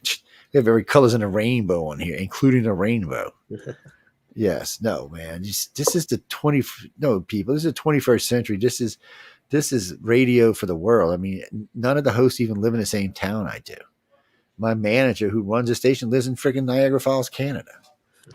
Two of my hosts live in the UK. I got one that lives in Australia. They're all over the United States. A couple down south in South America and all. Yeah, because it's a different world. You can do that now. And we can talk to you wherever you are. Janice is asking, because Goofy here won't ask a question. Janice is asking, what do you really feel like you're going to get out of this while you're at Galaxy Press, and do you have at Writers of the Future, and do you have any books coming out anytime soon? Oh, I guess I'll answer that backwards. One is I come from television. That's where I started when I got out of college. I work at kids television, which I love. Oh, that's fun. Yeah, I went to Sesame Workshop. It's from Sesame Street, and then so I think it's my Paw Patrol. I wrote for Paw Patrol and Nickelodeon. So that's coming out soon. So if you have kids, go watch that. And I'm at NBC Universal writing for a couple of shows over there, kid shows. So I've enjoyed that. And then during the strike, I wrote prose work. So because you can do that, just can't write scripts, right? Yeah. So that's why I wrote this piece, and I had a lot of fun with it. No network telling me what to write, so I wrote an adult piece that I really enjoyed. And so I'm hoping to get more, prose, meet people who I love. I fell in love with science fiction through my father. He used to read the stories in the audiobook driving to work and back, and he'd tell them to me. Yeah, so I've always been a fan. So I'm hoping to meet the people my father read to me so many years ago and learn how to write. And you'll get to meet some of them. Yeah. Speaking of that, 40 will be an audiobook. 39 is an audiobook. Yeah. Because people like me bitch. John, I bitch at John all the time because, first off, I have to commute. I own the radio station, but I own a construction company in New Orleans. Well, these days I live on the Gulf Coast, so it's about an hour, 20-minute commute. Right. Well, man, I can listen to quite a lot of audio. Like sometimes I'm listening to Mission Earth, or sometimes I'm listening to stuff maybe from people like y'all, or other stuff that people send me, or even research. But it gives me that time to do it. And then a lot of times when I'm in, like later on today, I'll be doing archives. Well, I'll put something on while I'm doing the archive. So, I can listen while I'm typing and working. And so I get to hear a lot of stuff. And it's better for me because if I have that, I can't take the time to read that much stuff. I just don't have the time. Yeah. It's not going to fit into my life, and it's just going to make things aggravating. So this way I can listen, enjoy. I have a good imagination. And to be honest with you, I've got to say, the 3 audiobooks of theirs that I have listened to, the sound effects are freaking fabulous. Mission Earth is ridiculous with the sound effects they have in there. And I can't remember the guy who's playing the protagonist, but he was one of the keynote speakers last year. He's a very famous guy who does a lot of different voices, but I can't, for some reason, I just can't think of his name. But he was a lot of fun, and I interviewed him just recently, about 6 months ago, and he's a blast to talk to. So for me, I can listen and enjoy. And when I do an interview, I can say, well, somebody said, well, did you read my book? No, I didn't, but I actually listened to your book. And there are a lot of them you can get on Amazon now, converted into audio, but it just depends. No, whoever just wrote that, listen to me. I'm not taking any story and putting it through Microsoft Sam or Samantha. I'm not going to hear, well, this was the story to that. No, I'm not. I will blow something up. Okay. No. It's not going to. Maybe 20 years ago when it came out, there was no other thing. No. Yeah. What do you mean read online? I hate to read. I had to read 3 stories to my damn software on this computer so it understood my damn coon-ass accent. It was like, I'd tell it stuff and I didn't want to go do something. I was like, no, that's not what it says. It's just aggravating. I felt like Ozzy Osbourne there for a minute. No, my car's ignorant. No, my car and I fight all the time. Right now I'm driving my other cars in the shop, so I'm driving a Chrysler 300S. I'm a preferred customer at Avis, so they upgraded me to it. And I'm like, really? That's just a gas guzzling, you know what? And she's like, I said, I just wanted the new Camry. And she's like, no, you're preferred. We're giving you this one. I said, well, next time I'll get some stupid little Kia and you'll give me the Camry. And she said, we'll give you a pickup truck. I'm like, no, we're good. Just leave me alone. Now, I do like the S because it's got the full moonroof. That's kind of nice. But yes.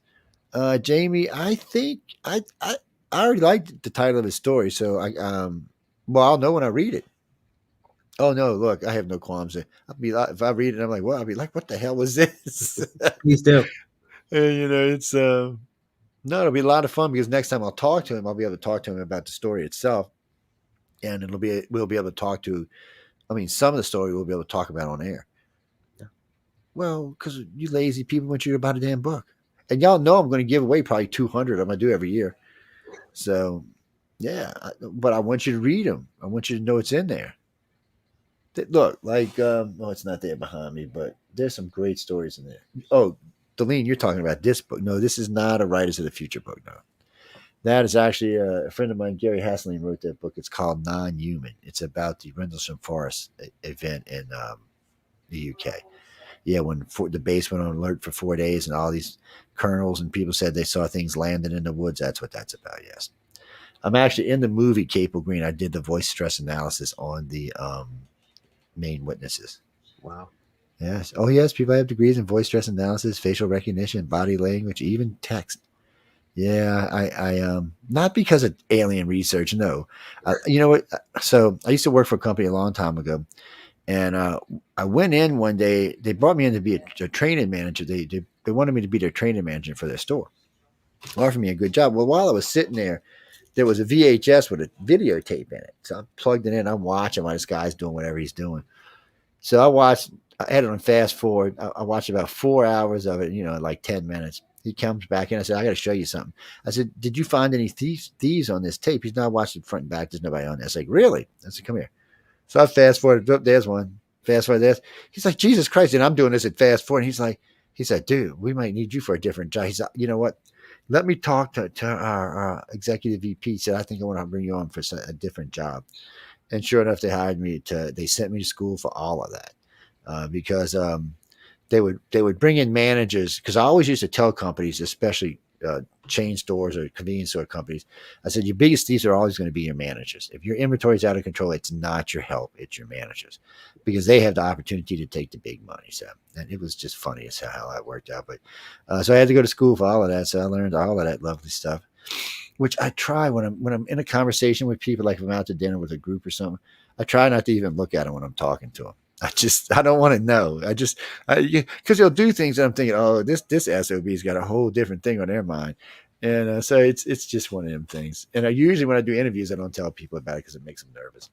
But it's a lot of fun. I also know how to hypnotize you. Wow. Yes, I can put you through hypnosis. Got a bachelor's in advanced electronics and avionics. Dude, life just something else.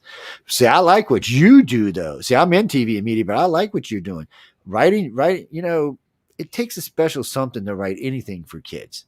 I mean, people always think they can write for kids. I mean, really and truly, everybody thinks they can write a kid's book, which is absolute BS. But it takes a special mind to be able to pull yourself down, put it out there where you know it's going to be enjoyable by whatever group you're looking for, whatever your target audience is, right? And hit that target audience and feel good about it, because I mean it is kids, so you don't want to blow their brains out or nothing.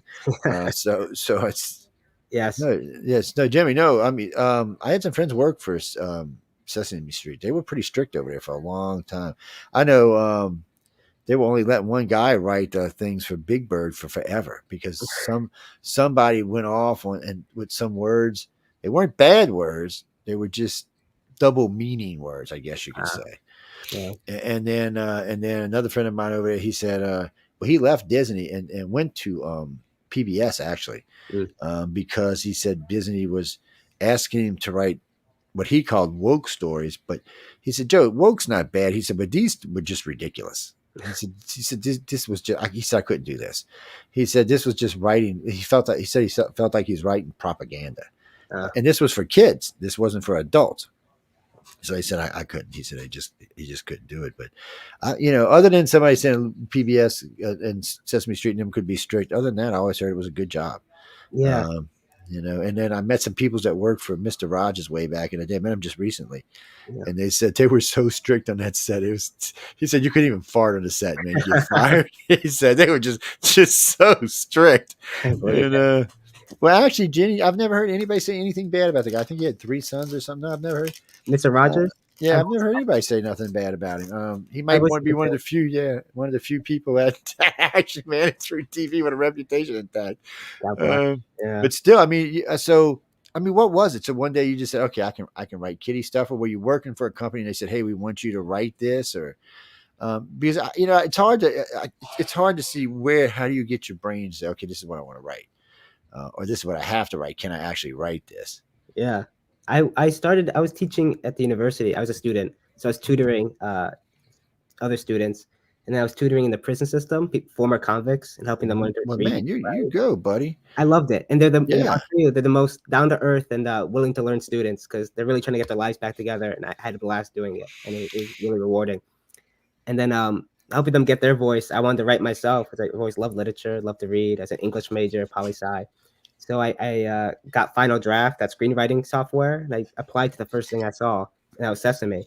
I spent time learning the software, trying to write a script.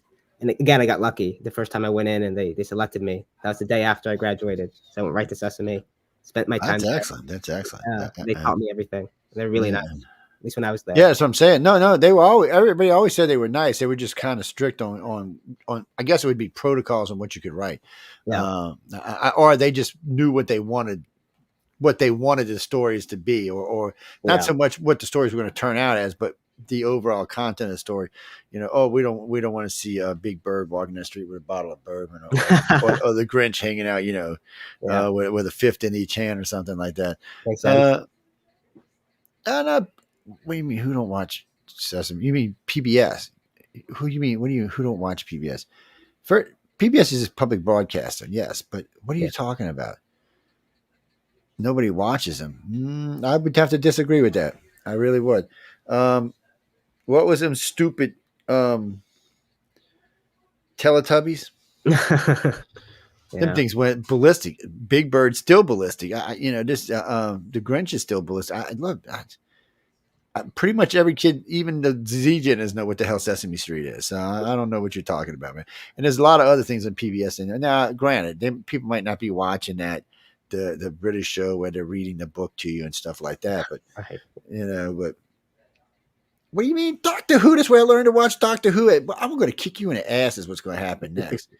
I can see. I know how to boot you from here, so you better behave yourself. But at PBS, I would have never known about Doctor Who. Yes, I am a geek. I'm both a nerd geek because I like technology, and I'm other geek because I like games and sci-fi. I love any good sci-fi. Yes, I do. Same. If it's good, I want to. Well, we can go over a couple minutes. Just recently, I was rewatching Altered Carbon, which is okay, people. Altered Carbon is definitely adult sci-fi. I'm not even going to tell you to let your kids watch this because there's so much nudity. It's ridiculous, but the theme of the story and the technology of the story is very solid, and it's not that far. It's not in the distant future. It's in the relatively near 200-year future from us. Same thing with The Expanse. Expanse would actually be probably within the next 200 years as well. Expanse was how we conduct ourselves in politics, which is how we do it today, and exploration of the galaxy of the solar system will probably go pretty much along the lines that Expanse laid it out as. So. It's good sci-fi. It's fun to watch. It's not 25 episodes a year, so you're not going to get 150 episodes out of 6 years. You're going to get maybe 60. Look, don't ask me. I don't know why we went from. So when Doctor Who first aired, it did 50 episodes a year, and then it went to 25 episodes a year. Now it's 10 episodes every 2 years. Yes, don't ask me.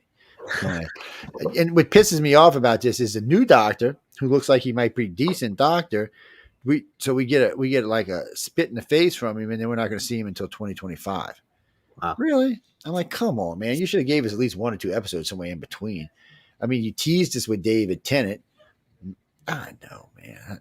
I'm. What do you mean, Discovery? No, we can't get into that tonight. We got to go because we got another guest coming on. But no, Discovery. Discovery is good sci-fi. It's just not good Star Trek. It's hard to explain, but unfortunately for Discovery, it broke all kind of rules. One, that's not how the Klingon War went. Not even close. There's lots of other things they did on there they can't. So it got so bad they beat up Chandra so bad they had to send him to the future. Well, it was either that or cancel. I mean, they didn't have a choice. So many people, sci fans, so many Star Trek fans were bitching. It was either do that or not. And the future thing would have been cool, but they must have forgot that the Doctor's mobile emitter came from the same century that they sent the Discovery. So that really just made for more confusion, man. I was like, does any, you should, if you're going to write for Star Trek, you should have to go around and maybe watch several different types of Star Trek before you go write for their asses. No, what's her name? Emperor Jojo. I loved her. I thought the lady who did that job played a fabulous captain and a fabulous evil bitch. I really do. I think she did a great job. What's her name? Who plays the what's her name? I can't think of the one who plays the captain now. She's actually a good actress. It's just this show is not really designed for what they're trying to do. It's we'll see. This is their last season this year, so we'll see what happens. Maybe they rewrote it or something. Everybody on the show actually is not decent, not bad actors. It's just the show is first off kind of disjointed. Maybe you know what? Maybe we should have you go over there and write for their asses. That's what I'm thinking, man. I'll take it. I love to. Yeah, say, look, this guy can write for Sesame. He's done one over at Writers of the Future. Y'all need to let him come write some episodes of Discovery. Yeah. I have no idea what's the next Star Trek coming out. I do heard there's one coming out. I also heard there's a new Star Wars movie coming out. But sometimes I get lucky because I have friends in the business and I get things ahead of time. Yeah, and sometimes I'm like the rest of y'all. I got to wait just like everybody else does. You're talking about Picard. Picard was okay. I'm not going there. I like the last. Everybody had to like the last because it was just basically generations got old. That's all it was. I did hear that they're trying to give Jerry Doyle, is her name, 7 of 9 series. So we'll see. I don't know. Can she support a series or not? We'll have to wait and see. See, Amir, there you go, Amir. You got a job right there. If you got a good enough writer, she can support it. Plus, watching her walk around all day long, it can't be bad for your blood. Yeah. It's got to be good for your heart, man. Don't tell my girlfriend. What do you mean you don't know who 7 of 9 is? Have you ever watched Star Trek? 7 of 9. I felt for this woman. Okay, first time I seen her, I was like, what did they do? Paint her clothes on? I mean, Jesus Christ. I mean, what the hell? No, Gene Roddenberry always liked what's, but that's very apparently Majel did too, because I noticed on what was it? What's the one with Dylan Hunt? Andromeda. The girls are kind of built the same way. Yes. I don't know. What do you mean, Andromeda? Okay, Andromeda was Hercules in space. It's just what it was. It's not horrible or anything like that. No, it's not. It's okay. I mean, it's all right. And then one more before we go. What was it? You're talking about Farscape. Yes. Farscape was weird. I mean, it had its moments. It had not had its moments. I don't know what to say. I did like the blue girl. I like Cheyenne. That was one of my favorite characters. No, John went to Stargate, didn't he? Didn't he end up playing the last 2 years of Stargate, I think? Yeah, because what's his face retired? MacGyver retired, and the guy who played on Farscape got his job. Him and the woman that played there moved over. Yes. And you know what? I hardly get to even watch any sci-fi, and I know that. We got to go. No, you just heard a man say you got a girlfriend. Jessica, shame on you. Oh, my God. She goes, oh, he's good looking and he's got a job. I appreciate that, Jessica. I'm like, give me a break, man. And he's got a job. I'm like, oh, Lord, man. Y'all been in this economy too long. Life's going to change. Just leave it alone, people. Take a shot. But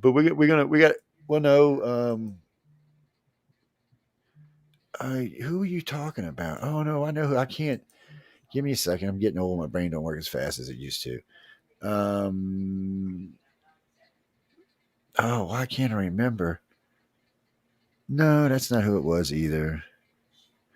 Well, if it ever comes to me, I'll hit you up with a text and let you know.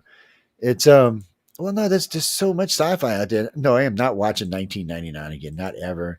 Not ever. Not ever.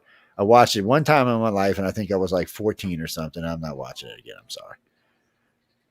It's sci-fi, and it should have been good sci-fi, but no, somebody blew up the moon, and away the moon went. So, and as far as Galactica goes, It just depends which Galactica you like. There's 3 Galacticas. Pick one. Oh, there's going to be a new one too, because everybody. A lot of people liked the last one, but a lot of people didn't because there was no comedy in it. So you can't have good sci. It doesn't matter how bad sci-fi. I mean, how whatever's going on in sci-fi, you have to comedy. The world could come in. Somebody's going to crack a joke as the elevator is plummeting to its death. You can't be completely serious all the time because it's just not sci-fi then. No, what do you mean? If I knew I was going to die, I'd be probably cracking jokes all over the damn place. It's part of the business, man. I mean, so where Galactica should have been better than it was, they just went, and Starbucks went a little crazy there for a while too. I don't. You mean because she was a woman? That didn't. She could have still played the personality of the other Starbuck even as a woman. They just chose not to go there. Well, because the original Starbuck was what we would call in today's world a dog. Yes, he was a womanizer. There you go. How you like that? That's his character. That's who he was. The new Starbuck was just insane. Yeah, so. And everybody ended up being a Cylon. No, really, everybody ended up being a Cylon, except for the captain. Everybody ended up being a Cylon. Don't ask me. Stuff like that happens, and it goes along. Pete, no, move that. Who's that? Stephanie says, "Why don't you write?" What do you mean crossover? I don't know what you're talking about. Crossover. Oh, you mean sci-fi fantasy? Okay, yeah. Well, I'm sure he could write sci-fi. I have no doubt that he could write sci-fi fantasy On TV for anything. She was talking about book, TV, anything. Yeah. I guess all books can be made into television or movies. It just depends on how big they are and what. Yeah, what kind of story you're telling? Oh no, Christopher. So Babylon 5 was actually written before all 5. It was written as a book. I think it was written as more than one, but it was written and then the story was put on television. Yes, Babylon 5 was good for one reason. It was the way the humans will be in space. Yes, jump gates or other types of transmission. Everybody fighting an argument with everybody, politics bullshit going. That's us. That's unless something changes soon. That's going to be us in space. So you mean special effects? They hold up 70-30 maybe. It's getting old now. It was in the 90s when it came out. It's got its good points. It's got its bad points. It's like any sci-fi. So go watch it and tell me what you think. I haven't seen it in probably a decade, to be honest with you. No, it's on one of my. Matter of fact, somebody bought me the box CD set. It's somewhere in the house. Yeah, I'll probably end up giving it away this Christmas, but well, I got it in other ways. I think it's digitally in one of the computers as well. So, and people collect CDs. I don't. Do I even have a CD player in the house? Yeah, I got one. That's it. I got a Blu-ray in the house. Is what it is. No, we're waiting on. I think who's next with us is. I think it's Stephen Bentley is next with us from Portland, Oregon. I'm gonna hit him again. I always hit everybody twice, be on the safe side. What are you talking about? What are you cooking? Wait, don't tease me and sending me pictures of food. That's like sending me pictures of porn, man. What the hell? See how fans are? They just mistreat you, man. Just treat you. Out of love. Yeah, I know that. No, I'm telling you, you want to buy me a pizza. I've had many people buy me pizzas over the years. I've had people buy me other food over the year. Yeah. I had one show up in the middle of a show one time. A lady bought me she sent me a steak dinner right in the middle of the show. Nice. From the local steak place up here. And I was like, I had somebody go answer the door and it comes in, beautiful steak. I was like, damn, girl, you couldn't have waited just 40 more minutes. I'd have been off the air. So then I had to sniff the thing the whole time while I was on the radio. I was like, man, I'm going to cut this show short. Torture. Yeah. It was. And Glenda, there are actually still nice people in the world, believe it or not. Mm-hmm. There is. Well, as he will find out while he's out in LA, Amar will find out all kind of people out there are nice and weird and strange. And oh, well, that's true. Don't walk around LA if you don't plan on getting high. Jesus, man. So we left last year. We went to Lowe's, so we left the Lowe's hotel to go over to Author Services, take some pictures. There's like 9 of us, 5 of the judges, and 4 judges, myself, and 4 winners. Yeah, we left the Lowe's hotel. We get outside. There's 3 guys out there just blowing the whole neighborhood up. So I'm like, come on, dude, move. So I'm getting high, and I ain't even walked 5 feet yet. So we walk down a little while. We hit the corner. There's a whole crowd of people down there smoking. You have to squeeze your way through. Then you go a little further, and there's like these 5 guys that with blunts about this big around, all just, and you know they see these old guys go by, so they're flowing at them and stuff. I'm like, Jesus. By the time we got to Hollywood Boulevard, I was already high. I know that, I've smoked before, so I know these poor guys behind me were lit.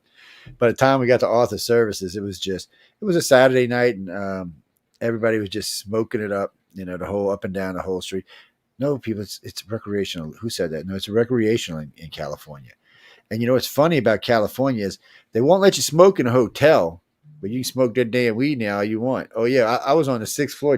Poor John come down and get me one day. I think he was high before he got to the elevator. I kept my room shut. I was like, Jesus, people. I'm telling you, the whole 6th floor was just smoking it up, man. It was insanity. It was. Oh, I don't know. No, not that. See, down here it was like for this year for Mardi Gras, it was like that because it's legal now in Louisiana now. So we stopped off in a club, and the guy said, "No smoking in the club." And then everybody pulls out a vape, and the whole place is high as hell in 5 minutes. No, I don't want to get the marijuana. It's just what my construction company, my insurance is. So if any of my guys or myself would get hurt, we have to take a drug test. And if we get drugs in our system, they won't cover us. Yeah. No, I'm not anti any drug. No, I don't. Well, some drugs I am, but pot, no, I could give a shit less. You smoke all the pot you want. If I didn't have to have a drug test, I'd smoke it. It's just, no, there ain't nothing wrong with it. And let's not be like them idiots in Colorado who eat a bunch of edibles and fall asleep at the stop sign and shit. Okay, no, let's not even go there. But more, I got to bring Steve in. Let's grab Steve right here before we let you get out of here. We'll drag Mr. Steve Bentley up. Hey, Steve, how you doing, man? Good, how are you? Man, I like that last name. You got one of them cars parked out of the driveway, man, or something? Yeah, definitely. If only. That's what I'm saying, man. I got 2 friends that own them. I'm always like, one of them got one of the old ones. It's I don't know what it is. It's got the little small short front seat with the wooden dash on it. I don't even know how you get a driver in there, and then the rest of it's just, you know, playground for the rich people. But anyway, welcome to the show. Mr. Steve Bentley is with us. He is one of the winners at Writers of the Future. Author, right? Illustrator. Oh, Illustrator. Oh, he did 2 and 2 tonight. Damn, I got to watch him. He's getting slick on you tonight. Oh, Illustrator. So Illustrators are interesting because for a lot of different reasons. But so let me first off, first win. I mean, how many times did it take you to win? That's what I'm trying to say. I think I entered about a decade ago and got an honorable mention. This was my 2nd time. Oh, see, it's interesting for me because the illustrators tend to win faster than the authors do. Authors usually take a little longer to win anywhere. Well, I've seen one go as far as 50 attempts. Well, people, it's not 50 weeks. It's 4 times a year you can submit. Yeah. And some people submit religiously 4 times a year. I don't think the people who are listening tonight understand that there's actually some pretty fierce competition here.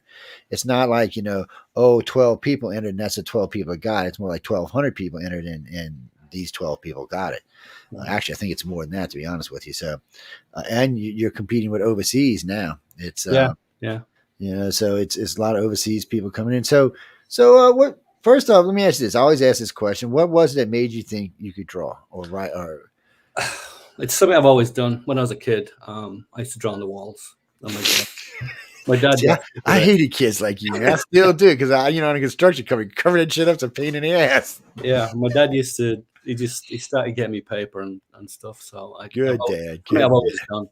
So. Dad got smart. Here, son. Let's try to get this off the wall and onto the paper. Yeah. So I mean, but what kind of? I mean, do you have a particular thing? So let's go to mediums first. Do you have a particular type medium you like to use? I use traditional stuff, basically, paint, pencils, ink, that sort of stuff. But I do a little bit of digital stuff. But I kind of like the feel of the paper and to have something physical done at the end of it. Well, because some of my friends get mad when I say this, but I have found a lot of the just going to get me in so much trouble. a lot of the better artists tend to use traditional stuff, and I'm not even talking. This isn't an age thing. This is just a thing. I've talked to now. Well, from Writers of the Future, I've talked to 12, 24, 36. I've talked to 60 illustrators, plus all the judges. And besides that, I'm probably talking to, because we do so much stuff on the network, probably another 60 or 70.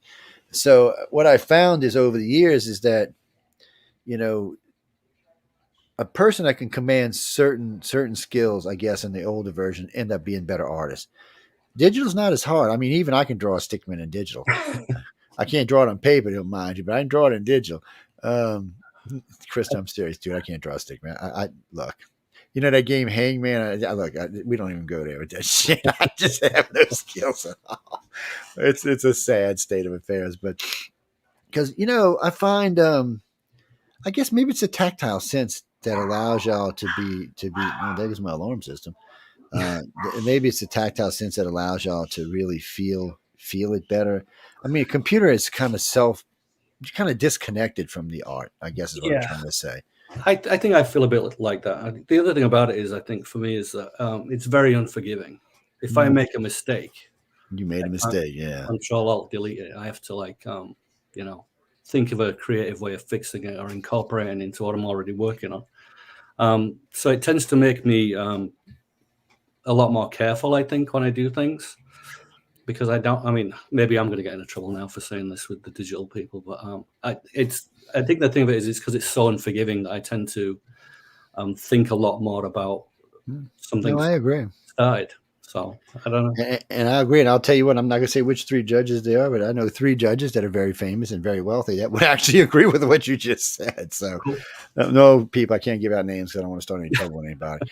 Well, no, because digital art's on it. And so like with some of them, they'll start with a sketch and then they may move it into digital and turn it into something. And then they may move into oil and do it as an oil. So that's a little bit different because I mean they did start with a handwritten or with a sketch, and then they fix it up a little in digital, and then whatever medium they're really going to put it on, which a lot of time is canvas, they put it on canvas. Which I've been amazed at how many of the judges do canvas work.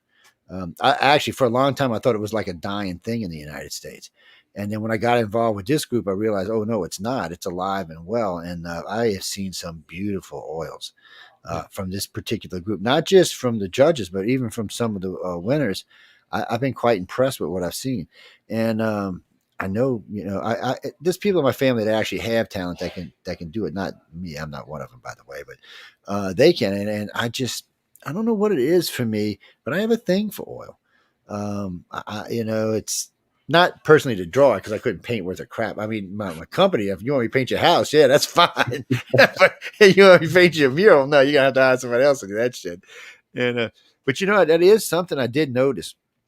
And I don't know if it takes a special skill for this. Maybe you can tell me. Yeah, I've been trying with oil paints recently. I've not really, I've been more like watercolors and acrylics. Oil paints is it's a very different medium because it's it takes so long to dry and you can push it around quite a bit, and there's things about it I really like, but I've really only just started dabbling in it. I don't know, I'm trying to decide whether I like it enough to carry on trying with it, to be quite honest. I know it's very popular right now. It is popular right now, and I don't know how long it's going to last, but it is. And you're right, it is very giving. So you do have a lot more that you can move around, and believe it or not, you can mix the oil color on the canvas. Oh yeah. If you make a boo-boo, you can fix it that way. So what do you mean, Jack? How do I know that? I know that because I own a construction company that does oil for only in big buildings. We use latex for everything else, but oil we use on particular type of jobs. But we have people who come in and do murals for us. Now, so a lot of times they'll use, they'll put it in like with some type of pastel. I don't know what it is, like a chalk. And then they'll come back most of the time now with a latex, not an oil. And mainly because so many companies now don't want a whole, 25 by 25 wall mural painted in oil because it's an insurance thing. Yeah, Christopher, because it's oil. Oil catches on fire. Latex doesn't. Believe it or not, in a big building, that comes down to your insurance. Unfortunately, it's one of them things. And in some ways, for me, I've noticed, latex gives you some advantages over oil, but then there's some things with oil that latex just can't do. Yeah. So it's a tough thing, and I'm not an artist, so at least I can only have to go by whatever venue I'm painting in. So, well, for someone like you, it's got to be a whole different thing to look at. Well, I'm more of a watercolor based stuff that I've been doing, and it's just what I'm used to. I mean, I feel like I need to try and adapt a little bit and try some more trial paints, but it's an expensive undertaking for a start. Oh, I know. It's not cheap. I know a couple people have gotten into it recently, and it's them little tubes of paint ain't exactly cheap. And believe it or not, people, they don't spread as far as you think they do either. Big canvas can take up a lot of stuff. But now as you tell me about the pastel colors, I have seen. Now I live down on the Gulf Coast. I was born and raised in New Orleans, and I live. My business is in New Orleans. It's a lot of the station is too, but my house is up on the Gulf Coast, and you see a lot of pastel or a lot of watercolor paintings down here, and really well done ones. So there might be a festival or something out there. You see these, I guess, because a lot of the homes down here, especially along the beach, are colored in those type colors, like, a pink or a green or, a bit lighter pastel type colors. So I see the artwork down here reflects that, or maybe the homes reflect artwork. To be honest, I'm not sure which one it is, but it's one or the other. But I'm telling you what, man, you could probably sell some paintings down here. This is stuff they eat up like candy. Yeah. Where you at? Where you up north? Where you at? I live in Portland right now. I'm actually you in hell's where you're at. Okay. No, just kidding. I'm way out of the way. Yeah. No, actually, Portland's a great town. Seattle used to be a great town. I don't know what the hell happened to it, but I've got friends up in Portland. One of my friends who moved as a doctor, and she always tells me she's a candle. I'm like, what do you mean you're a candle? She said, Joe, there ain't no black people up here. I'm like, what are you talking about? She said, I'm telling you, Joe, I'm the doctor up here. And she said, I'm walking through downtown Portland. I'm thinking, Jesus Christ, is anybody any other different color? She cracks me up with this stuff. She's actually from, she was raised in, she was born in Africa, raised partly in Europe, in London, actually. Moved out to Phoenix where her family was, and then decided she wanted to be a nurse and moved to New York all on her little own. And now she's a full PhD doctor in Portland. She says she loves it out there. She said it's great. She said she said people are friendly. It's nice. It's clean. She said she thought about moving to Seattle until all that Occupy Seattle shit happened, and she didn't want to go up there anymore. See, now I did see a guy who did the Occupy Wall Street. He did it in a pastel, and then he did it in an oil. But somehow he made them both look really kind of deepest oranges. I don't know. I don't even know how to describe it. It just looked nasty. That's the best way I can say it.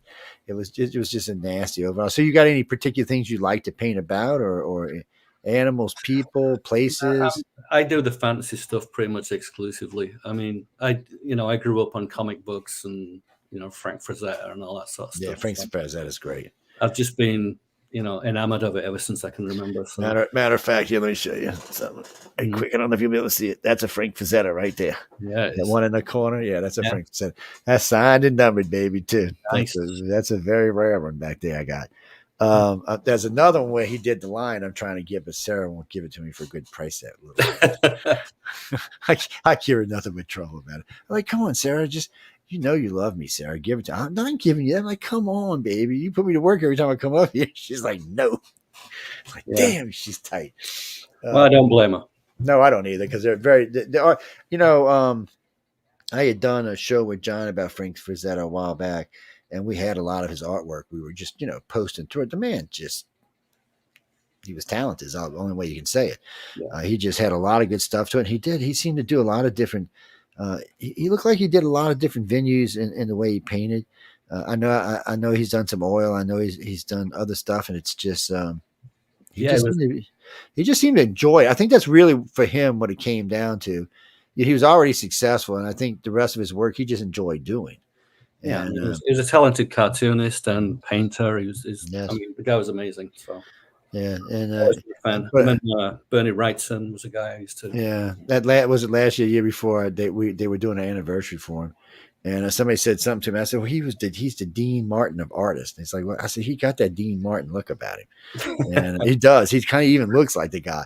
I said, he got that same kind of swag. He's always wearing a nice suit. I mean, he's just it's just who he is, and I've heard him talk a few times. He definitely had that kind of swagger, and he was very extremely talented gentleman.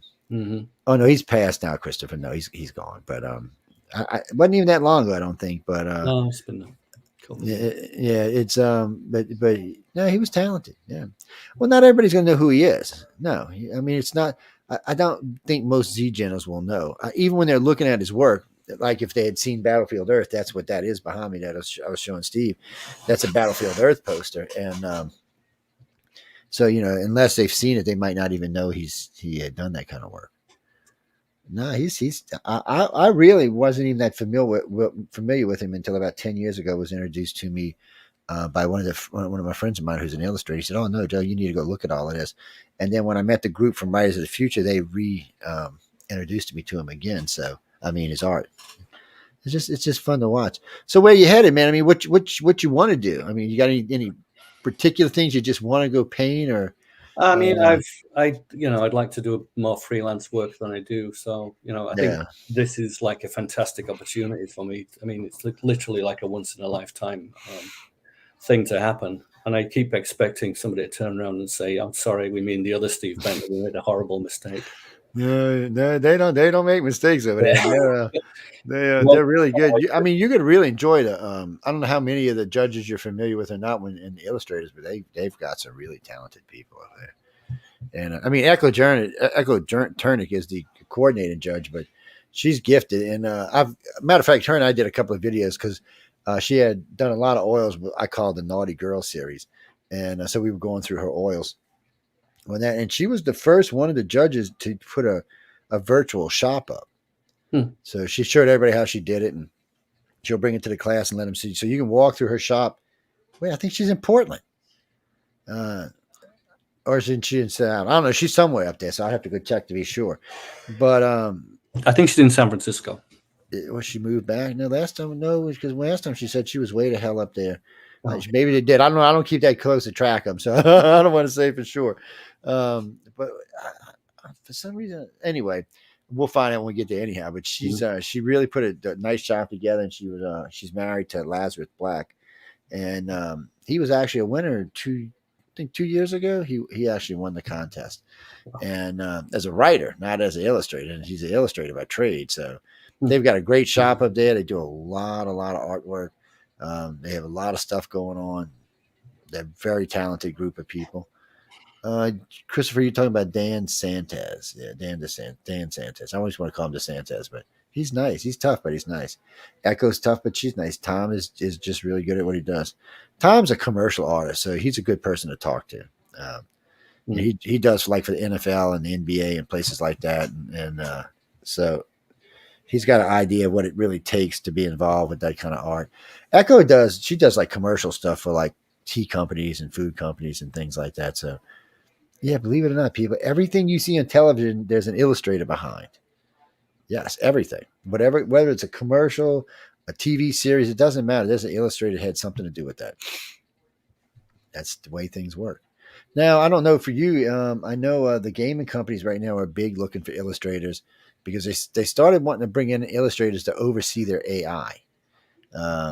So I think what they're really doing is they're using the illustrators to do the designs and concept of what they want. Then they're letting the AI develop it to a point, and then they're bringing the illustrators back in so that the illustrators can take it from that point, make it a lot faster, and that way they can still copyright it. Because if they do it the other way, they can't copyright it. It doesn't matter who they are. If you can design a whole video game off of AI. When you put it out to market, you can't copyright it. So that's not going to work for anybody. It's just not the way. What's that, Philip? Well, gaming companies can be anything. You're thinking sci-fi games, which is true, but I mean, they got tennis games, they got golf games, they got basketball games, they got all sorts of games. They got trivial games. They've got board games on video now. See, all that stuff takes illustrators. Every one of those jobs. But is it a job you really want to get into? Because those get kind of mundane after a while. Because you just nonstop doing the same crap all the time. No, I think Steve is really looking to expand, especially with the kind of artwork. I think he wants to expand into maybe the general market. What do you think, Steve? Is that where you're going? Yeah, I'm my goal ultimately be like independently freelance stuff. I've done a few jobs for game companies in the past, and it's kind of nice to have that freedom almost. And I think a lot of places these days do tend to hire and contract people to do specific jobs rather than have somebody on staff. Yeah, and that's true too. It's cheaper on them. Mm. In the end, they're still getting what they want, and they're paying for it, but they're only paying for they're getting a set price from whatever the illustrator's telling them. Yeah, then they get the choice of illustrators. This guy does this stuff well. This guy does this stuff well, so they can pick and choose them. And if they need, they can always bring in an extra one here and there, or one or two here and there. What's that, Kirby? Well, no, I mean, when it comes right down to it, it's a better thing for the companies. You don't have to keep that staff on. Well, you're going to always have some authors and some illustrators and some programs always on staff because you're going to need some things. But in general, for big projects, like let's say the illustrators come up with a particular project, they might just contract it out. Maybe contract it out one, maybe contract it out to more than one person. But it's and those contracts are usually pretty decent money. What I've personally found about authors, illustrators, contractors, and other professions is most people undervalue their worth. Oh, it was a hard lesson for me. I'm not even going to lie. When I first got into contracting, it was a hard lesson for me. I was always thinking I was charging too much when I was way under what I should be charging for. And then I got with this old guy who'd been a contractor for 50 years who says, let me show you how this really works, Joe.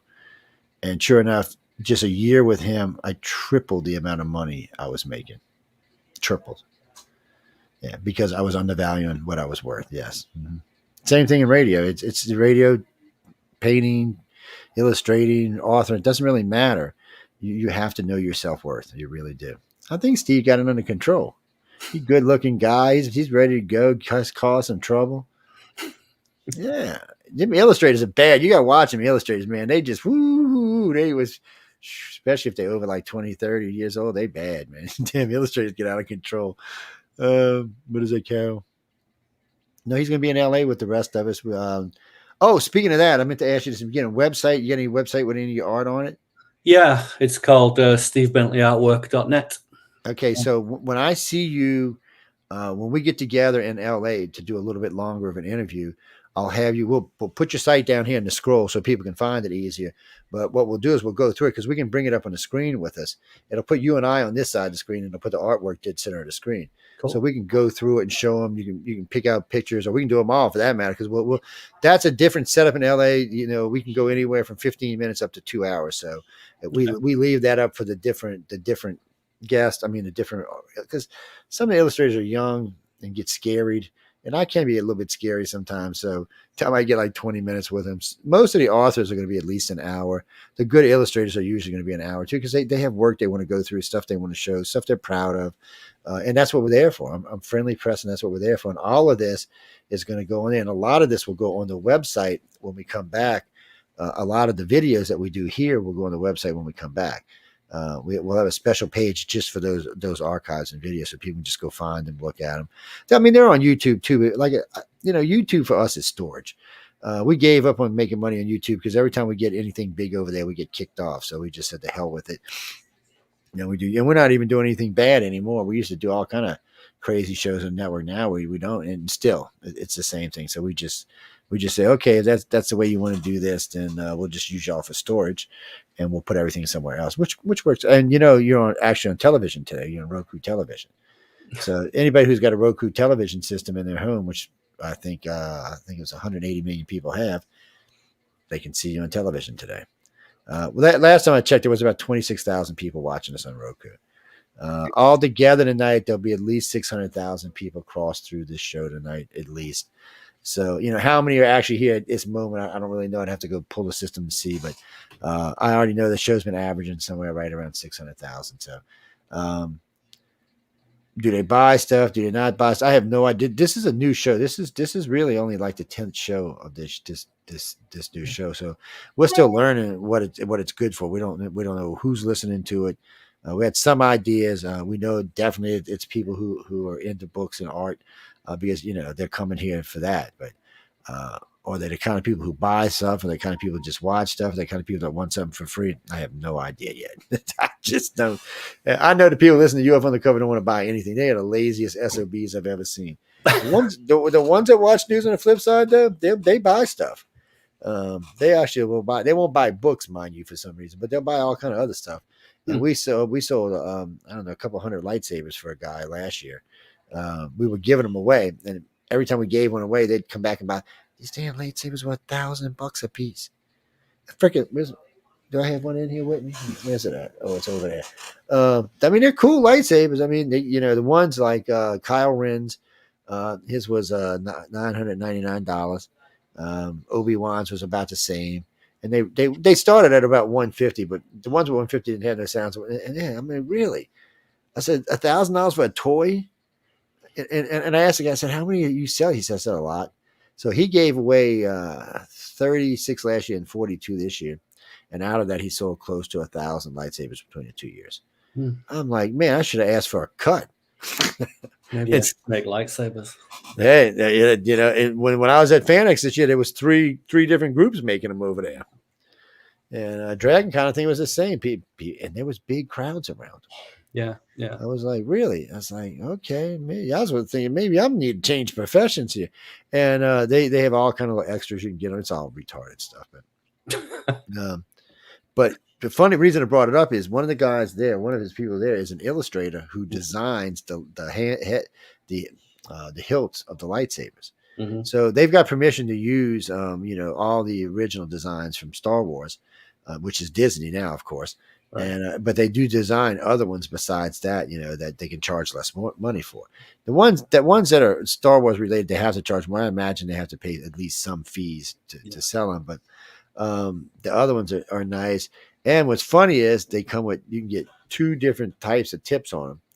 One is a glass tip, and it's a very delicate tip. It's very pretty. And the other one is what they call the fighting tip, because I didn't know they actually have contests where they go fight each other with these damn things. And it's made out of hard plastic. Thank God, too, because that's the one I got, because I've dropped it. My dog's kicked it over. Shit, one of my dogs was trying to chew on it the other day. I was like, really? Right. So it's just one of them things. But we'll get your website up next time. We'll get all that up there. We'll just kind of go through it. You can pick.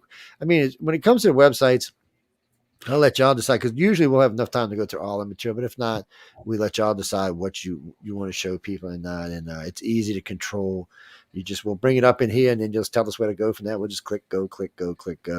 And I'm pretty sure most of the time we have the ability to expand and zoom in and stuff like that. So it's a nice feature to this particular radio system or TV system, actually. So and that way, and people can actually kind of get an idea of the process and things like that, and a little bit into your head and kind of stuff. But it's always fun, and also it gives you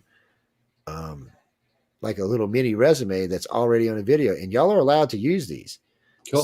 So the station owns them, but we own them in the fashion that they're here for y'all. I mean, they'll always be up and people can watch them, but you can download them. You can send people over to them. It's whichever way you want to. If you want to send it out to somebody that's, you might want to show your artwork that you want to be explaining it to. That's why I tell the illustrators, especially, I said, when we're doing these shows, think about this as kind of a selling pitch, because you might want to send these off to somebody you want to do work for and say, hey, look, this is how I came up with these ideas.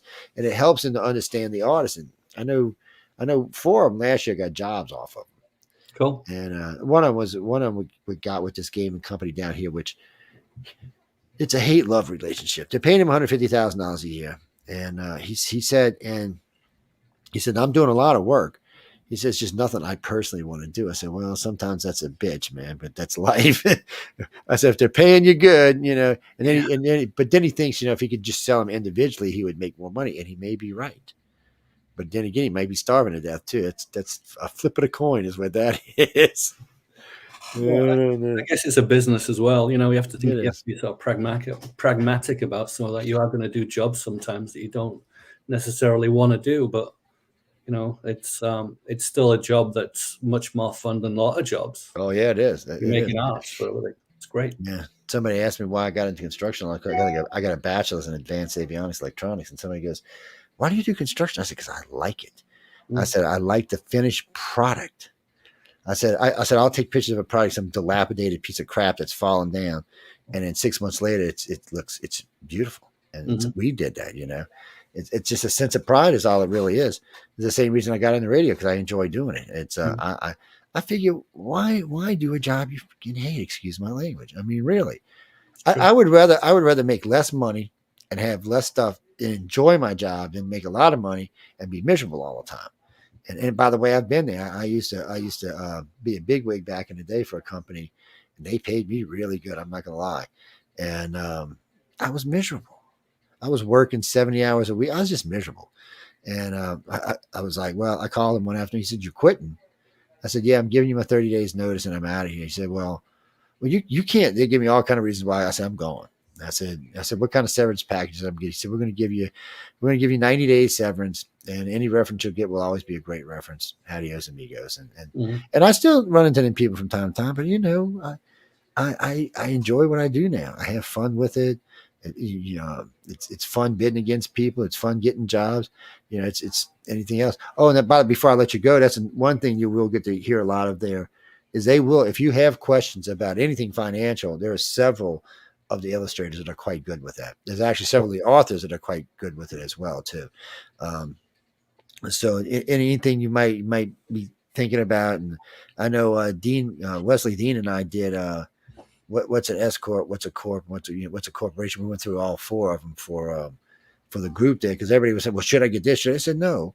Sole proprietor is all you need in the beginning. That's all you need. Until you make X amount of money, that's all you need. S corps are fine, but you're not really going to need that until you get to a certain point. And S corps really are a thing that is more of a safety net to keep your private property safe. Like if you did something or your business went crazy and caused some kind, that's really what they're there for. And then of course corporations for when you're making a couple $1 million a year, that's what they're there for. It gives you a lot more breaks. But it's just stuff like that. I mean, it's little things like that, but you'll pick those up, and it's all kind of other little stuff they can tell you. And from time to time, they actually know where some work is, or sometimes they need help. That's what I was telling Tyler earlier. Mm-hmm. I've seen several people get hired, several illustrators get hired to work with other illustrators there. They get a bunch of contracts, they get behind, they want to keep the work, so they bring somebody in that they know, can do it. And they're going to spend all these days with y'all, and they're already going to have your artwork in hand, so that they'll know, say, well, this person can probably handle working like this, or working like that, or working like this. What do you mean, Chris? All right, last question before we go. We're already over what? Come on. Oh, you mean models? Okay, so Chris is just based. Chris, where are you from anyway? New York City. Well, hello up there in New York, man. Cold, rainy, nasty up there. Yeah, no riots in the streets or nothing. Just asking. I'm sorry. Bad Joe. Anyway, where'd your question go now? I lost your question. You better find it, because I'm fixing to leave you out of here. I don't see it. Scroll it down. What you did? Deleted it? Or didn't rewrite it then? How's that? Just make it easier on yourself. Oh, anyway, so she's done changed her mind, or he's done changed his mind. He said, do you have any artists yourself that you mean like mentors is what you're talking about, right, Pete? Okay.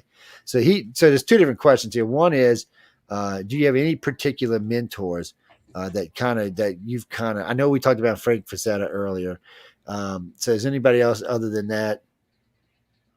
There's been a few artists that over the years, there's a guy called Len Mirinch many years ago who actually got me into art school and helped me a lot. He's since passed on. He's probably the guy that nobody's ever heard of, who was a big influence on me. From a point of view of artists I followed. When I was a kid, I was big into comics, and I used to, Brian Bolland is a very famous guy, did Killing Joke, which was a huge Batman story over here, and of course, Bernie Wrightson, who is a big hero of mine. I love his stuff. My stuff's like pop art people. I don't think it's really like traditional artists I would point my finger at. It's more like, comic book guys. And that's still fun now. I mean, all that kind of stuff is fun. It's got to be honest. That's the people that influence me more so than any sort of traditional famous, Picassos and that. You're not the first person I've heard that, because not that there's not a lot of famous artists out there that could have impacts on people. Right. I have noticed more and more that it's more subtle than that in most cases. I have heard many times that, I was writing on my desk at school, or I was drawing on my desk, and teacher came up and introduced me to another teacher who took an interest in my work. And next thing I knew, I had a career, so I do see that. And it does seem to happen with illustrators a little more than other professions for some reason, maybe because it's such a visual thing. Because for an author, it's a lot more. Somebody's got to actually sit there and read your book and decide that they want to help you with an illustration. You may walk up and see something somebody actually drew physically on a desk and say, well, that's pretty good. Yeah. A good friend of mine used to draw, they used to have a contest where you would draw the little, I guess it was a dressed up mouse or something. It was always in the back of a magazine somewhere. So he actually drew it on his desk at school one day, and his teacher saw it and showed it to his one of the art teachers. They brought him in. He right now he's teaching art at Tulane University, making about $175,000 a year, nice. and loving it. He loves it. He said, I still get to do my stuff I like to do. And he does contract work. Part of his contract with Tulane was that if certain types of contracts would come up, that one of his more advanced students could help teach the class while he was out doing that, which was a good deal in his case. Because I know just recently he did some work down here for Mardi Gras. And that's another thing. Then people who do the Mardi Gras posters, you don't even want to know what kind of money they make. Lord have mercy. What's his name? Larry Hatch, I think is Harris. He drew the Devil and Angel series. So he was smart. He did the first one, and it was really popular. And so he was going to do 4 or 5 more for him. So he said, look, I want a much bigger commission off of this. So he asked for 12%, 15%. They gave him 10. On that particular run, he made $11 million his second year on sales. Altogether, before it's all said and done, $47 million when he retired. And his oil paintings, I bought one of them. I found one of them in New Orleans, the one where the devil's standing behind the angel. This guy had no idea what he had. This was the original oil that all of the damn posters were based on. And it was signed the whole 9 yards. I walked in, it was all dusty and dirty way in the back of the room. I said, what do you want for this? He said, oh, about $3,000. I said, ain't no way, man. That thing's ruined. I said, I'll give you $700. He said, all right, go ahead and take it. I sold it on auction for $71,000. Nice. I could have probably got more out of it, but I wasn't, because I'm not an art collector. I do keep oils in the house from time to time, but only for stints, because my personality is too wacky to stay on one particular thing for too long. So it just moves around. That's why you can't see it. But in the studio, this studio actually has 4 studios in it. So this is what you see right now. See, you had seen the Frank Frazetta poster. There's a whole nother thing over there. Then over there's a whole nother one. It's just whatever mood I happen to be in. Yes, it's called Crazy People. That's what it's called. But Steve and I had a blast with you tonight. I look forward to us getting to be able to see some of your artwork and getting it out for people to really get a look at it. See how you feel about it after you're there a couple of days of the whirlwind and Writers of the Future. It's a lot of fun. I ain't gonna lie to you. Looking forward to it. I ain't gonna lie to you and tell you it's easy either, but it's a lot of fun. I mean, it's nonstop. They're always going on. They Echo likes to bring in real models, which is nice. Oh, that's what that other question was. She had asked. She said, "Have you ever worked with models before?" Oh yeah. And that Echo brings them in. So it's always fun. One of the places we were staying, I think it was the Roosevelt. They do it's like it's like a burlesque show they do. I think it's on Friday night. I noticed we were there last year. Several of the artists were in there drawing while the show was going on. No, Carol, it's not full burlesque. Nobody's getting naked now. It's not like that. No, it's not. We're not even going there. People get naked in Hollywood. We're not talking about that. This is at the Roosevelt Hotel. It's a fairly famous hotel, and it's in a hidden room. Matter of fact, this room, you don't even know it's there. It's a little sitting area where you sit, and there's a whole big bookcase right there. You grab the bookcase and you pull, and the bookcase opens, and the room is in there. Cool. Yes, it's a cool place. And do not ever order a whiskey sour there. They were $50. Duly noted. So, other than that, that was just. I looked at the girl. I looked up and I said, $50. I said, and what am I getting? Everybody looked at me like, what did you say, Joe? I said, $50. What is I getting? I said, it can't be for that damn drink. I had a bunch of the illustrators with me that night. Shit was hilariously funny. The girls started telling me something, so they started drawing pictures of her on napkins. I was like, they were insane, man. I'm telling you, these people are insane. But Steve, I had a great time chatting with you. I look forward to meeting you in Los Angeles. Like I said, everybody, you're going to have a blast out there. Probably learn all kind of interesting stuff. But I really find that for people like you, you'll probably have specific questions you're going to want to ask while you were there. And they may have specific things they want to tell you when they look at your artwork while you're there as well. So it's really beneficial for everybody. So I hope you enjoyed. I hope you have a lot of fun. And like I said, I can't wait meeting you guys and girls. We got to go. I want to thank everyone for tuning into Author's Quill. Remember, we are here every Saturday, 3 to 5. We never end on time, but we're here 3 to 5. Well, the Gray Zone's going to start. So the Gray Zone's going back into syndication. So it will start being here in a couple of weeks. And then Michelle told me yesterday that her and I are going to start doing a few new shows for the Gray Zone. Michelle DeRoche, who hosts the Outer Realm, she's been every freaking sci-fi, ghosty, paranormal television show that's ever existed. I can't show y'all her television because it's for the station, but there are more than 350 appearances or series she's been in. Oh, yeah, it's insane. And she's insane because if it's scary and nasty and like someone died there, she wants to sleep there. Oh, yeah, she's crazy. So that's why she's in charge of all these crazy hosts, because she knows how to deal with them. Anyway, guys and girls, we got to go and thank everyone for tuning in to United Public Radio and Author's Quill. I will see y'all. Well, I'm not back until Wednesday, so y'all will see me on Wednesday. Be sure to tune in with John on Monday and all the rest of the shows. Catch Writers of the Future and the entire Monday lineup, which is a great lineup these days. And again, I'll see you on Wednesday, Friday, and Saturday. So behave and stay out of trouble. And be sure, I'm only going to say this one time, get your ass out and vote this year. I don't even care who it's for. Actually, just vote. That's all I'm saying. This is my favorite saying. If you don't vote, you can't bitch. Good.